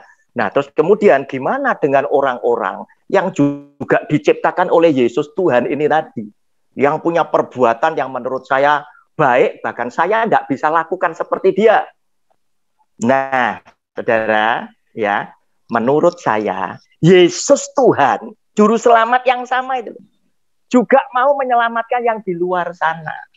Itu tadi. Ya, paham? Bu Yuni, paham Bu? Yang saya maksud paham? Ya, betul. Moderator, betul ya? Oke. Jadi, juru selamatnya bukan lain, Yesus Tuhan. Karena dia jalan dan kebenaran dan hidup, tidak ada yang lain. Nama cuma satu, Yesus. Tetapi Yesus berkenan gitu loh, menyelamatkan orang-orang yang membuat kita kagum. Loh, perbuatan seperti itu saya tidak bisa. Sama seperti Yesus Tuhan ngomong, perwira ini punya iman yang paling besar. Di antara orang Israel saja tidak ada. Nah itu tadi. Itu maksud saya. Baik Pak, luar biasa. Paham ya? Paham ya? Oke, silakan. Ada yang lain? Ya, masih ada pertanyaan Pak oleh Ibu Evi Diana. Pak, bagaimana dengan mereka yang hidup di dalam perjanjian lama, belum kenal Yesus? Nah, itu tadi kan sudah saya beritahukan. Coba silakan. Saya bacakan ya 1 Petrus pasal 3 ya, ayat 18 dan 19 sampai 20 ya. 1 Petrus pasal 3 yang bertanya silakan dicatat ayat 18 sampai 20. Sebab juga Kristus telah mati sekali untuk segala dosa kita. Ia yang benar untuk orang-orang yang tidak benar, supaya ia membawa kita kepada Allah. Ia yang telah dibunuh dalam keadaannya sebagai manusia, tetapi yang telah dibangkitkan menurut roh. Dan di dalam roh itu juga ia pergi memberitakan Injil. Silakan digarisbawahi ya, kepada roh-roh yang di dalam penjara, yaitu kepada roh-roh mereka yang dahulu pada waktu Nuh tidak taat kepada Allah. Ketika Allah tetap menanti dengan sabar, waktu Nuh sedang mempersiapkan bahteranya, di mana hanya sedikit, yaitu 8 orang yang diselamatkan oleh air bah itu. Oleh Tuhan Yesus, sudah pernah diberitakan lagi Injil ini tadi kepada roh-roh itu tadi, zamannya Nuh, perjanjian lama. Tetapi untuk sekarang, sudah tuntas kan, sudah tidak perlu lagi, begitu loh. Oleh karena itu, besok, yang hadir di tempat ini jangan sampai tidak datang supaya Anda tidak terputus materinya. Besok saya akan tunjukkan bagaimana konsistensinya Yesus Kristus Tuhan Sang Juru Selamat bicara tentang keselamatan harus dihakimi menurut perbuatan. Anda nanti lihat sendiri. Nah, sehingga saya ini justru sedih dengan tulisan Paulus yang ada di dalam Efesus pasal 2 ayat 18. Itu tadi loh. Yang oleh karena iman. Kenapa? Sebetulnya Rasul Paulus tidak salah. Tetapi ada banyak orang yang melintir pengertian ayat ini. Sehingga tadi Pak Liman sempat ngomong, kita tidak usah bekerja, kita sudah selamat. Dia yang bekerja. Nah itu tadi. Padahal iman itu adalah, kita ketahui, iman tanpa perbuatan adalah mati. Bukan iman. Gitu loh. Nah, berarti kalau seperti itu harus kontradiksi. Jadi kontradiksi pernyataan Pak Liman. Karena Rasul Paulus bilang, oleh karena itu engkau harus mengerjakan keselamatanmu. Berarti kita harus tetap waspada. Jangan sampai kita keluar jalur, kan begitu. Walaupun kita tahu perbuatan baik kita tidak menyelamatkan. Tetapi aku berbuat baik dan benar sebanyak-banyaknya itu wajib. Tetapi aku sadari semua yang baik ini tadi tidak cukup aku bisa selamat. Tetapi kasih karunia Tuhan itu yang menyelamatkan aku. Tetapi wajib buat kita yang sudah ditebus sebagai feedback. Kita mengucap syukur berterima kasih dalam wujud perbuatan baik dan benar kepada Kristus dan kepada sesamanya. Demikian Bu moderator. Silakan. Ya. Itu ada yang chat lagi. Ya, saya akan bacakan tanggapan juga Pak dari Bapak Eko Purnomo. Ya. Beliau mengatakan, menurut saya keselamatan hanya ada di dalam Yesus. Dan saya menanggapi yang disampaikan Pak Roni dan Pak Leman, sebenarnya tujuan dan maksudnya sama. Hanya yang membedakan adalah argumennya saja. Nah, keselamatan hanya kita dapatkan adalah anugerah dari Tuhan. Dan orang yang mendapatkan keselamatanlah yang harus membagi keselamatan itu kepada semua orang. Karena tujuan kita diciptakan adalah menjadi berkat. Haleluya. Terima kasih. Jadi Pak Eko, saya luruskan dulu. Anda sedikit salah pengertian. Hari ini saya sedang berdiskusi dengan Pak Liman, bukan juru selamatnya siapa. Saya dengan Pak Liman punya kesamaan. Juru selamatnya Yesus, betul, cuma satu.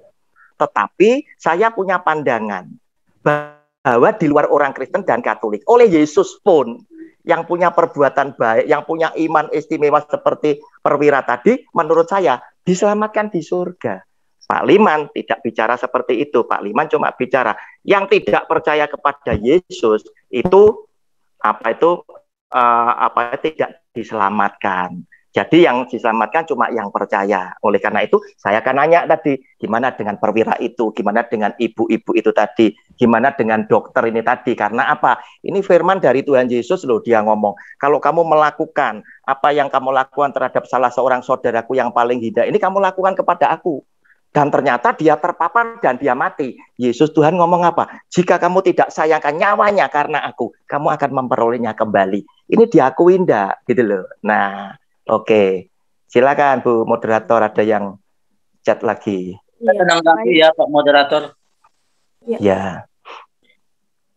Ya, terima kasih. Ya, silakan Bapak Darwan Tambunan ingin sharing. Silakan Pak, silakan Pak. Ya, selamat sore Pak. Ya, sore dari Bali nih Pak ya. Saya dari Bali Pak. Iya. Wah, gimana Pak? COVID-nya gimana Bali? Sudah reda ya kelihatannya. Arab cemas Pak. Karena Bali masih ternyata PPKM diperpanjang, Jawa Bali ya masih level. Masalahnya Bali itu kan destinasi yang datang ini kan tidak karu-karuan dari mana saja. Betul. Ya, tapi tetap Pak, Anda bersandar, pasti Tuhan akan pelihara. Amin. Oke Pak, amin. Silakan Pak, silakan Pak. Terima kasih. Ya, izin Pak ya, saya ini bersyukur saya bisa gabung siang hari ini. Ya, saya diajak oleh Bapak Timotius Rudi Ciptono, beliau sebagai senior saya. Full gospel ya? Iya, beliau, iya betul Pak. Sahabat saya ini suka ngajak teman-teman. Oke. Beliau sebagai senior saya, mentor saya, ya, termasuk juga orang tua saya ini, ya kan. Karena sebelum saya bertobat, saya baru 21 tahun bertobat, Pak, ya kan. Jadi saya dari menikah dengan istri saya, memang kami dari sebagai jemaat biasa di gereja Protestan HKBP, ya 21 tahun saya bertobat, terus 17 tahun kami menikah, dan baru 16 tahun kami komitmen di pelayanan interdenominasi di misi. Jadi kami, wah luar biasa. Jadi begini Pak, yang mau saya sedikit untuk membagikan pengalaman kami, kesaksian kami mengenai apakah ada keselamatan di luar Kristen, kan seperti itu tadi Pak. Iya. Terus siapakah Yesus itu? Ya, kebetulan saya menikah dengan istri saya dari kepercayaan keturunan. Saya juga dari kepercayaan kakek saya itu namanya Kiai Haji Muhammad Yasin Tambunan, pemilik pondok pesantren dan masjid yang sampai saat ini masih ada di kampung kami. Terus bapak saya seorang Katolik. Ibu saya seorang Protestan dari HKBP, ya, terus akhirnya kami anak-anak memilih mengikut ibu sebagian. Terus saya menikah dengan istri saya yang dari kepercayaan keturunan. Nah, yang saya bisa bagikan adalah benar tadi antara Pak Roni dan Pak Leman tadi memaparkan bahwasanya kalau kita bicara kekristenan yang saya alami, yang kami lakukan adalah Yesus itu, kalau kita sebagai orang yang betul-betul sudah percaya pada Yesus, sebab 2000 tahun yang lalu Yesus disalibkan di Golgota, atas dosa saya dan dosa-dosa kita yang percaya pada Dia, bahwasanya saya diselamatkan oleh Yesus. Ketika saya diselamatkan oleh Yesus, berarti saya ini harus mau menjadi pengikut Yesus yang mengerjakan keselamatan itu. Betul. Kalau saya sudah diselamatkan, berarti saya mempunyai privilege yang Yesus berikan. Iya, betul. Saya harus mau mengerjakan keselamatan itu. Jadi buat teman-teman, rekan-rekan mahasiswa semua, walau sekarang belajar firman, belajar Alkitab, belajar sampai lulus pun nanti, itu tidak menjamin bahwasanya kita ini menjadi tadi orang Kristen atau orang Katolik yang pasti masuk surga tadi. Enggak juga. Betul. Sebab apa? Kita nanti setelah tamat nanti atau sebelum tamat sekarang misalnya sekolah, karena saya dulu pernah sekolah juga kan gitu. Makanya ketika saya sekolah yaitu bagaimana ketika sekolah sekarang teman-teman mahasiswa juga harus menjaga kekudusan. Jangan lagi berkelahi, jangan mabuk-mabukan, jangan berzina.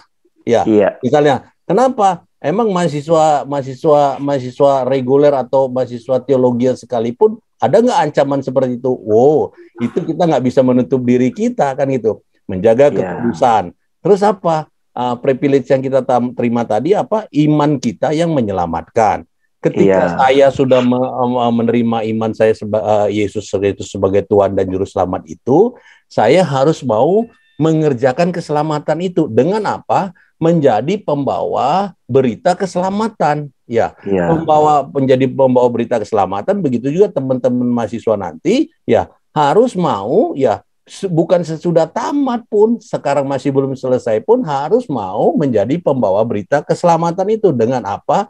Harus mau memberitakan Injil, memberitakan Yesus tadi, bahwa saya Yesus yang menyelamatkan saya, menyelamatkan kita. Nah, goalnya adalah bagaimana banyak jiwa, banyak yang mendengar tentang Yesus dan mau mengaku dan percaya bahwa ya Yesus itu adalah jalan keselamatan, kebenaran dan keselamatan tadi. Nah, jadi disepakati adalah Tuhan Yesus itu adalah sebagai sang juru selamat manusia. Betul. Yesus kan bukan datang untuk orang Kristen atau orang Katolik, bukan. Yesus itu untuk semua, untuk manusia, untuk manusia. Jadi dikatakan apa? Realita di ini kok ribut ya Pak. Realita di akhir zaman ini, ya maksudnya di zaman saat ini, ya apalagi tadi dikaitkan dengan masa COVID-19, masa-masa sukar katanya, menyatakan banyak di antara umat manusia yang masih ragu akan keselamatan mereka kelak dan bertanya di dalam hati kita, apakah besok tatkala saya dipanggil Tuhan atau mati, ya kan itu, apakah saya selamat, kan begitu kira-kira tadi misalnya. Udah itu, apakah saya ini masuk surga, kan gitu pertanyaannya. Pertanyaan tersebut adalah real dan terjadi pada logika manusia. Logika kita seperti itu. Tapi ingat bahwa kekayaan, kekuatan, pangkat tidak bisa menyelamatkan. Bahkan agama apapun di dalam dunia ini tidak sanggup menyelamatkan. Ya, jadi kekayaan, kekuatan, pangkat tidak bisa menyelamatkan. Bahkan agama apapun di dalam dunia ini tidak sanggup menyelamatkan. Sebab apa? Lantas siapa yang bisa menyelamatkan? Siapa yang sanggup menyelamatkan kita? Ya, umat manusia ini. Alkitab dengan tegas berkata bahwa Tuhan Yesuslah yang sanggup menyelamatkan, ya, saya dan saudara dan kita semua. Sebab apa? Alkitab berkata, yaitu yang pertama, Tuhan Yesus yang sanggup membenarkan kita dan menyelamatkan kita sebagai mahasiswa, sebagai orang-orang hamba Tuhan, sebagai full-timer gereja, sebagai bisnismen, sebagai ibu rumah tangga, apapun profesi kita, ya, yang bahwasanya Tuhan Yesus yang sanggup, ya, membenarkan kita dan menyelamatkan kita sebagaimana di dalam firman-Nya Roma 5 ayat 9 mengatakan, lebih-lebih karena kita sekarang telah dibenarkan oleh darah-Nya, kita pasti akan diselamatkan dari murka Allah. Yang kedua adalah Tuhan Yesuslah yang sanggup menebus dosa kita dari segala dosa, menebus kita dari segala dosa dan menyelamatkan kita, sebab firman-Nya berkata, ya Efesus 1 ayat 7 dan ayat 13, sebab di dalam Dia dan oleh darah-Nya kita beroleh penebusan, yaitu pengampunan dosa, menurut kekayaan kasih karunia-Nya, di dalam Dia kamu juga, karena kamu telah mendengar firman kebenaran, yaitu Injil keselamatanmu, di dalam Dia kamu juga, ketika kamu percaya, dimateraikan dengan Roh Kudus yang dijanjikannya itu. Dan yang ketiga adalah, Tuhan Yesuslah jalan satu-satunya menuju sorga yang mulia. Sebagaimana firman-Nya berkata di dalam Yohanes 14 ayat 6, kata Yesus kepadanya, akulah jalan dan kebenaran dan hidup. Tidak ada seorang pun yang datang kepada Bapa kalau tidak melalui aku.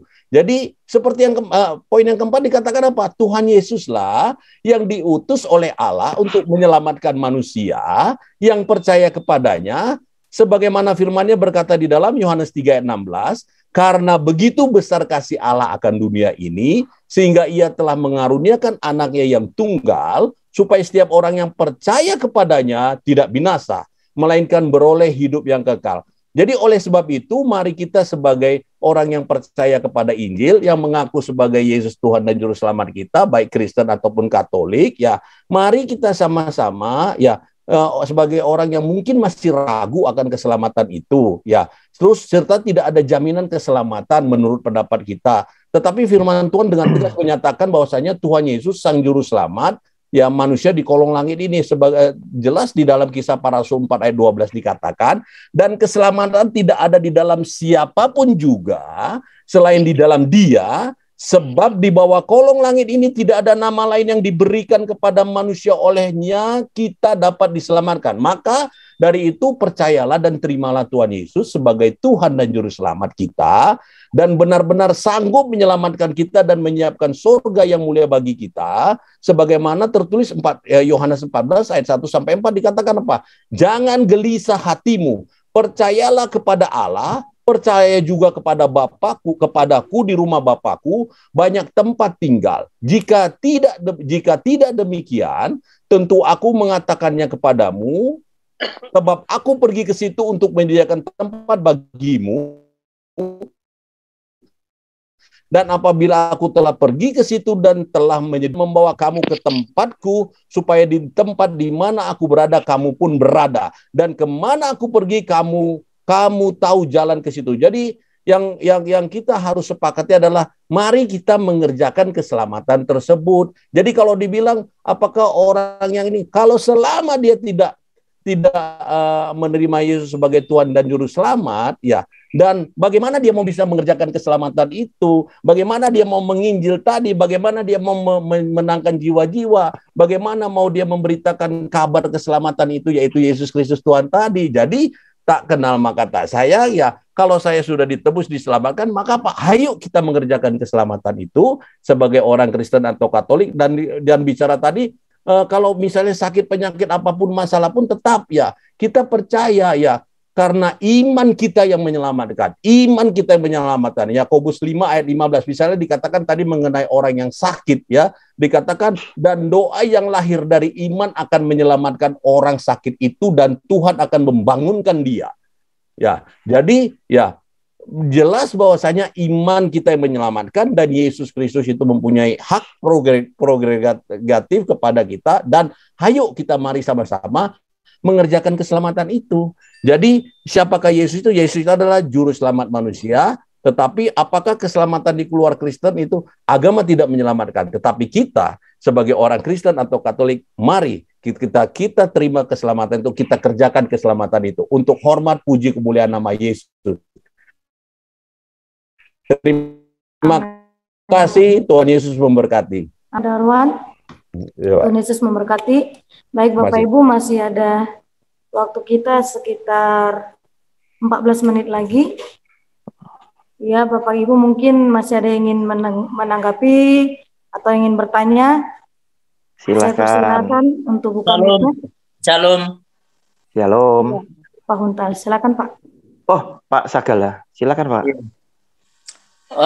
Saya sangat tertarik tadi mengikuti pembicaraan yang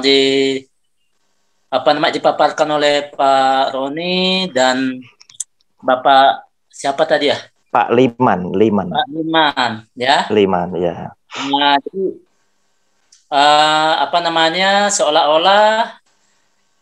seolah-olah ada perbedaan di dalam pemaparan ini.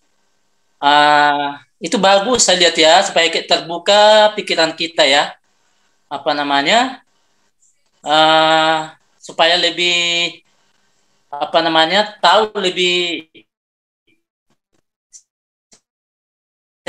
sesungguhnya seperti apa gitu. Pak Darwan Tambunan ya. Iya. Apa yang dipaparkan oleh Pak Darwan tadi itu sangat saya junjung. Amin. Ya, kita bisa kalau kita belum benar-benar merasakan penebusan Tuhan Yesus itu, kita tidak tahu bagaimana mengerjakan keselamatan.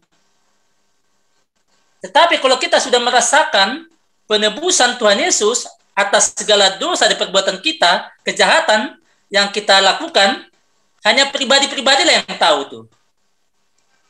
Hanya saya yang tahu kejahatan apa yang saya lakukan. Dan saya merasakan penebusan Tuhan Yesus itu secara pribadi.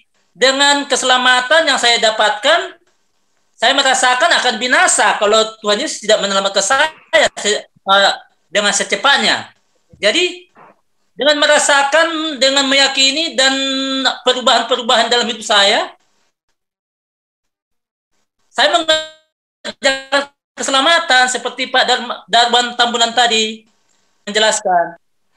Jadi bukan perbuatan baik yang menyelamatkan, tapi saya yang percaya di dalam Kristus yang sudah ditebus oleh sudah ditebus dengan dosa-dosa yang saya selama ini, maka saya mengerjakan keselamatan itu. Nah, itu seperti itu, Pak. Jadi kalau seseorang tambah mengalami penebusan Tuhan Yesus, mustahil dia mengerjakan keselamatan. Itu yang saya pahami, ya, yang saya alami. Jadi kita mengalami dulu, berjumpa dengan secara pribadi dengan Tuhan Yesus. Tanpa itu tidak bisa mengerti. Saya nggak pernah mengerti mengerjakan keselamatan ini. Tetapi apa yang dijelaskan oleh Pak Tambunan tadi, saya memahami. Iya, artinya gini, kalau hanya perbuatan-perbuatan baik yang menyelamatkan kita tanpa kita percaya sudah ditebus Tuhan, saya yakin perbuatan itu nggak bisa menyelamatkan. Tetapi dengan penebusan Tuhan, dengan saya yang beriman kepada Tuhan, yang sudah ditebus, pekerjaan-pekerjaan baik itu akan menusul di dalam hidup saya, akan menyertai hidup saya. Itu yang saya pahami, Pak. Jadi, Pak Roni tadi mengatakan bagaimana dokter-dokter yang sudah mengobati pasien-pasien, tapi mereka terpapar di rumah sakit. Keselamatan itu kembali bukan pekerjaan-pekerjaan baiknya, tetapi adakah percaya dokter itu kepada Tuhan? Nah, saya yakin kalau dia percaya akan selamatkan. Jadi kembali, jadi yang diselamatkan bukan agama Katolik, agama Kristen, tidak, agama manapun. Yang penting siapa saja yang percaya kepada Tuhan Yesus juru selamatnya, itu akan diselamatkan. Nah, itu menurut pendapat saya, Pak. Demikian. Terima kasih. Oke, jadi Pak Sagala, coba dibuka lebih dulu. Kalau Matius pasal 25, 39, 40 tadi, kan jelas berkata, apa yang kamu lakukan terhadap salah seorang saudaraku yang paling hina ini kepada sesama, berarti kamu lakukan kepadaku. Ya, resapi ini dulu. Saya nanya, seandainya keluarga Pak Sagala ada yang terpapar COVID, Anda rawat sendiri atau dibawa rumah sakit? Ya, itu tadi. Oh, Anda milih dirawat sendiri. Bagus, Pak, kalau Anda tidak takut ikut terpapar. Bagus, ya. Tapi, lihat, kebanyakan secara umum, kalau sudah mulai butuh ventilator, butuh obat, kadang dirawat sendiri, tidak ada obat. Tapi kalau di dalam situ bisa dapat obat. Akhirnya apa? Kita akan masukkan ke rumah sakit. Artinya apa? Keluarga sendiri takut terpapar, tapi risiko diberikan orang lain. Ini kan tidak benar ini, kan begitu kan? Ya, biar dokter yang terpapar biarin, urusan kamu mati tidak selamat sih kan terserah kan itu. Nah, ternyata Yesus yang Maha Adil, Tuhan ini tadi, itu memberikan upah. Memberikan upah. Kalau kamu lakukan itu tadi ya kepada sesama, itu kamu lakukan kepada aku loh, huruf besar. Diakui tidak oleh kita sebagai orang Kristen. Nah, kalau diakui, berarti kita simpulkan dokter itu melayani, melakukan untuk Yesus Tuhan yang lagi sakit. Kan begitu. Nah, sekarang dia terpapar dan dia meninggal. Nah, ayatnya bilang apa tadi? Dia bilang, siapa yang yang rela kehilangan nyawa bagi aku, dia akan mendapatkannya kembali. Itu dia sendiri yang ngomong, kan begitu. Ya, padahal dokter ini ketika kita ingat awal-awal COVID, setiap dokter tuh sedih. Waduh, ini gimana ya? Sampai ada videonya dokter yang cuma bisa ngelihat anaknya dari luar rumah, ya. Terus akhirnya dokter ini karena terpapar, dia tidak berani masuk ke rumahnya karena anaknya masih kecil. Akhirnya dokter ini harus meninggal. Nah, itu tadi. Kita menangis, tetapi kita masih ngotot. Tidak selamat. Nah, saudara, kalau Anda adalah orang Kristen, mestinya hal-hal seperti ini menjadi beban buat kita. Untuk kita naikkan di dalam doa. Dinaikkan di dalam doa. Kenapa? Karena kalau semakin banyak orang yang dibelas kasihani oleh Tuhan, ya, buat kita akan lebih bersuka cita. Lihat pekerja kebun anggur. Semua dikasih 1 dinar. Yang protes yang mana? Yang bekerja lebih lama protes.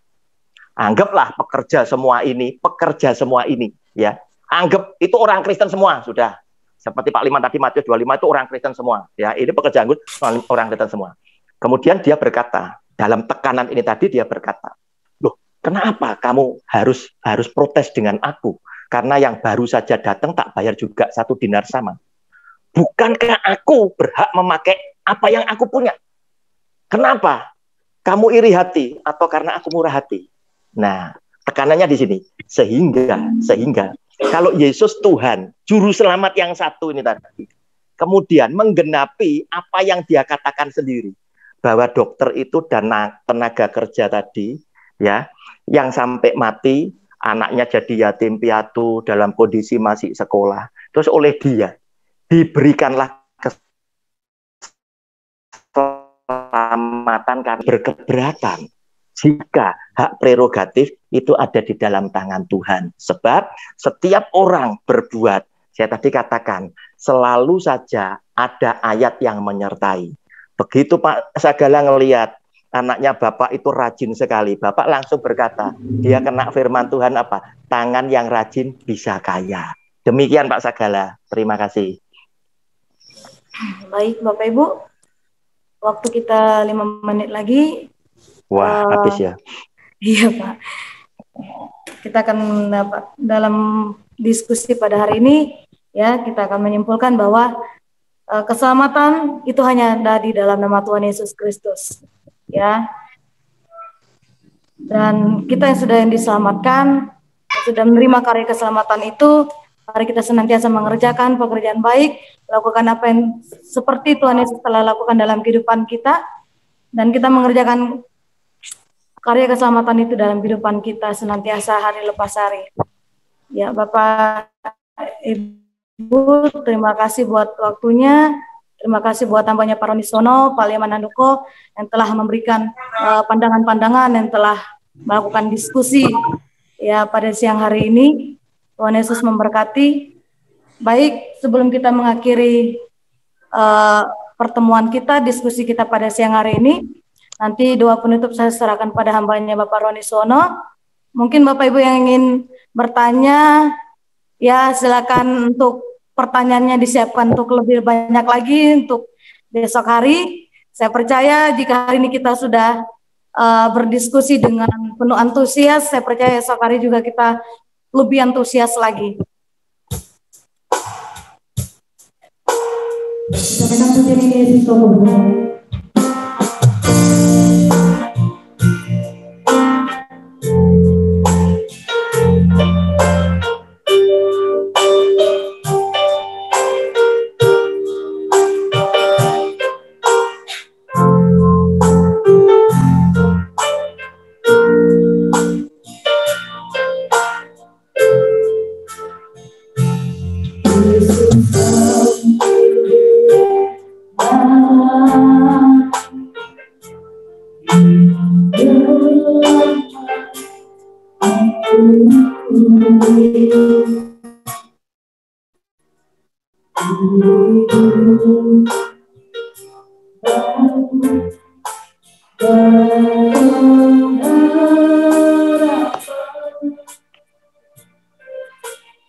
bisa menjauhkanku dari kasih-Mu. Kalau ku hidup,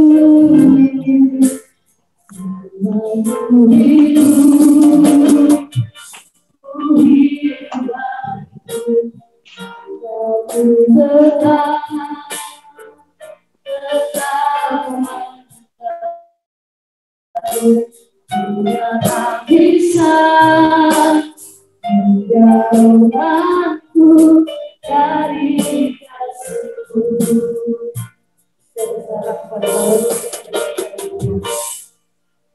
Mari kita datang kembali kepada Tuhan di dalam doa. Terima kasih ya Tuhan Yesus, Engkau sudah memberkati diskusi kami pada hari ini. Kami yakin semuanya akan bermanfaat bagi kehidupan kami masing-masing. Agar supaya lewat karya penebusan-Mu, segala kasih sayang dan pengorbanan-Mu atas setiap kami boleh meresponi Tuhan dengan kami hidup semakin baik, semakin benar di hadapan Tuhan. Kami mau menjadi berkat Tuhan untuk sesama kami yang lainnya, sehingga lewat segala yang kami kerjakan, nama Tuhan boleh dimuliakan. Kami berharap Tuhan Kau tetap memberkati setiap kami. Esok kami masih ada diskusi lagi. Biarlah Tuhan memberkati dan mengurapi kami dengan urapan yang sama, sehingga segala berkat yang Engkau sediakan lewat diskusi selama hari ini boleh benar-benar bermanfaat bagi kehidupan kami sebagai anak-anak Tuhan. Sebentar kami hendak berpisah satu dengan yang lainnya. Tuhan memberkati kegiatan kami, istirahat kami, dan lain sebagainya. Karena kami yakin Tuhan, semuanya kami alaskan doa kami hanya di dalam nama Yesus Kristus Tuhan, Tuhan yang sudah menjadi juru selamat kami dan Bapa yang mengasihi kami. Terima kasih Tuhan. Saudara yang dikasihi oleh Tuhan, angkat kedua tanganmu dan terimalah berkat-berkat Tuhan. Kasih karunia yang berasal daripada Allah Bapa, damai sejahtera dan sukacitanya yang melimpah-limpah dari anaknya yang tunggal Yesus Kristus Tuhan, serta di dalam persekutuannya dengan Allah Roh Kudus, kiranya menyertai bahkan melingkupi hidup setiap keluarga besar kita masing-masing, mulai hari ini, esok, sampai selama-lamanya. Setiap kita yang sudah diberkati Tuhan, sama-sama katakan, amin. Tuhan Yesus memberkati.